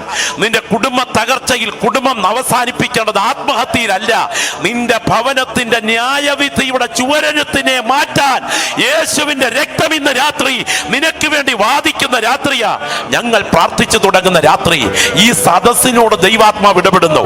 കേൾവിക്കാരോട് ദൈവാത്മാവിടുന്നു. അതെ, വഴിവക്കിൽ ടെറസിന്റെ മുകളിൽ വീടിന്റെ സിറ്റ് ഔട്ടിൽ ഈ മീഡിയയിൽ ഞങ്ങളെ കേൾക്കുന്ന കൂടപ്പുറപ്പേ, നിന്നോട് ദൈവാത്മാവ് ഇടപെടുന്നു. നിന്റെ കുടുംബത്തിന്റെ മേൽ വരുന്ന ന്യായവിധിയുടെ ചുവരെഴുത്തിനെ മാറ്റാൻ ക്രൂശിന്റെ ശക്തി നിനക്ക് വേണ്ടി ഈ രാത്രി വാദിക്കുക. ഒറ്റ കാര്യം ചെയ്താൽ മതി. ചെയ്യേണ്ടത് ഇത്രയേ ഉള്ളൂ. ഞാനാണ് മരണയോഗ്യൻ, എനിക്ക് പകരം യേശുവേ നീ മരിച്ചു എന്ന് ആ നെഞ്ചോട് ചേർത്ത കൈകളോടെ ഒന്ന് പറയാമോ? ആ രണ്ട് കൈകളും നെഞ്ചോടൊന്ന് ചേർത്ത് വെച്ച് ശബ്ദമുയരട്ടെ. ശബ്ദമുയരട്ടെ. ലജ്ജിക്കണ്ട. ശബ്ദമുയരട്ടെ. യേശുവേ, ഞാനാണ് മരണയോഗ്യൻ, എനിക്ക് പകരം നീ മരിച്ചു എന്ന് പറയാൻ കഴിയുമോ? നിങ്ങൾക്കറിയാമോ? യേശുവിനെ ക്രൂശിച്ച ക്രൂശ് ബറബാസിന് വേണ്ടി ഒരുക്കിയതാണെന്നാണ് ഹിസ്റ്ററി. ക്രൂശീകരണം കഴിഞ്ഞപ്പോൾ പടയാളികൾ പറഞ്ഞു, ബറബാസ്, നിന്നെ ഫ്രീ ആക്കാൻ ഗവൺമെന്റ് കൽപ്പിച്ചു. യേശുവാണ് തനിക്ക് പകരം ക്രൂശുമായി പോയെന്നറിഞ്ഞ ബറബാസ് ചങ്ക് പൊട്ടി അലറിക്കൊണ്ട് ക്രൂശിങ്കിലേക്ക് ഓടി. ഗോൽഗോത്തയിലേക്ക് ഓടിക്കയറിയ ബറബാസ് വിളിച്ചു പറഞ്ഞു, ഞാനാണ് മരണയോഗ്യൻ, എനിക്ക് പകരം ആ പരിശുദ്ധൻ മരിച്ചു. ആ ക്രൂശിന്റെ ചുവട്ടിൽ ചെന്ന് കെട്ടിപ്പിടിച്ചുകൊണ്ട് ബറബാസ് അലറിയെന്നാണ് ചരിത്രം. ഞാനാണ് മരണയോഗ്യൻ, എനിക്ക് പകരം നീ മരിച്ചല്ലോ. ഇന്ന് രാത്രി ഈ ദൂതം മുഴങ്ങിക്കൊണ്ടിരിക്കുമ്പോൾ ക്രൂശിലേക്ക് കണ്ണുകൾ ഉയർത്തിയിട്ട്, എനിക്ക് പകരം എൻ്റെ യേശു മരിച്ചു, എൻ്റെ മേലുള്ള ന്യായവിധിയുടെ വിധി എഴുത്ത് മാറ്റാൻ എനിക്ക് പ്രാർത്ഥന വേണം ദൈവദാസ എന്ന് കൊതിക്കുന്നവർ വലതുകരം ഉയർത്തിപ്പിടിച്ചാട്ടെ. ഈ രാത്രി എനിക്ക് പ്രാർത്ഥന വേണം. എൻ്റെ മേലുള്ള മരണവിധി ഒഴിച്ചു മാറ്റാൻ ക്രൂശിൽ യേശു എനിക്ക് വേണ്ടി മരിച്ചു. ഇന്ന് രാത്രി ആ ഉയർന്നു നിൽക്കുന്ന കരങ്ങൾക്ക് വേണ്ടി ഞാൻ പ്രാർത്ഥിക്കുമ്പോൾ നമുക്കൊന്നിച്ച കരങ്ങൾ അതെല്ലാവരും ഒന്ന് ഉയർത്തിപ്പിടിച്ചുകൊണ്ട്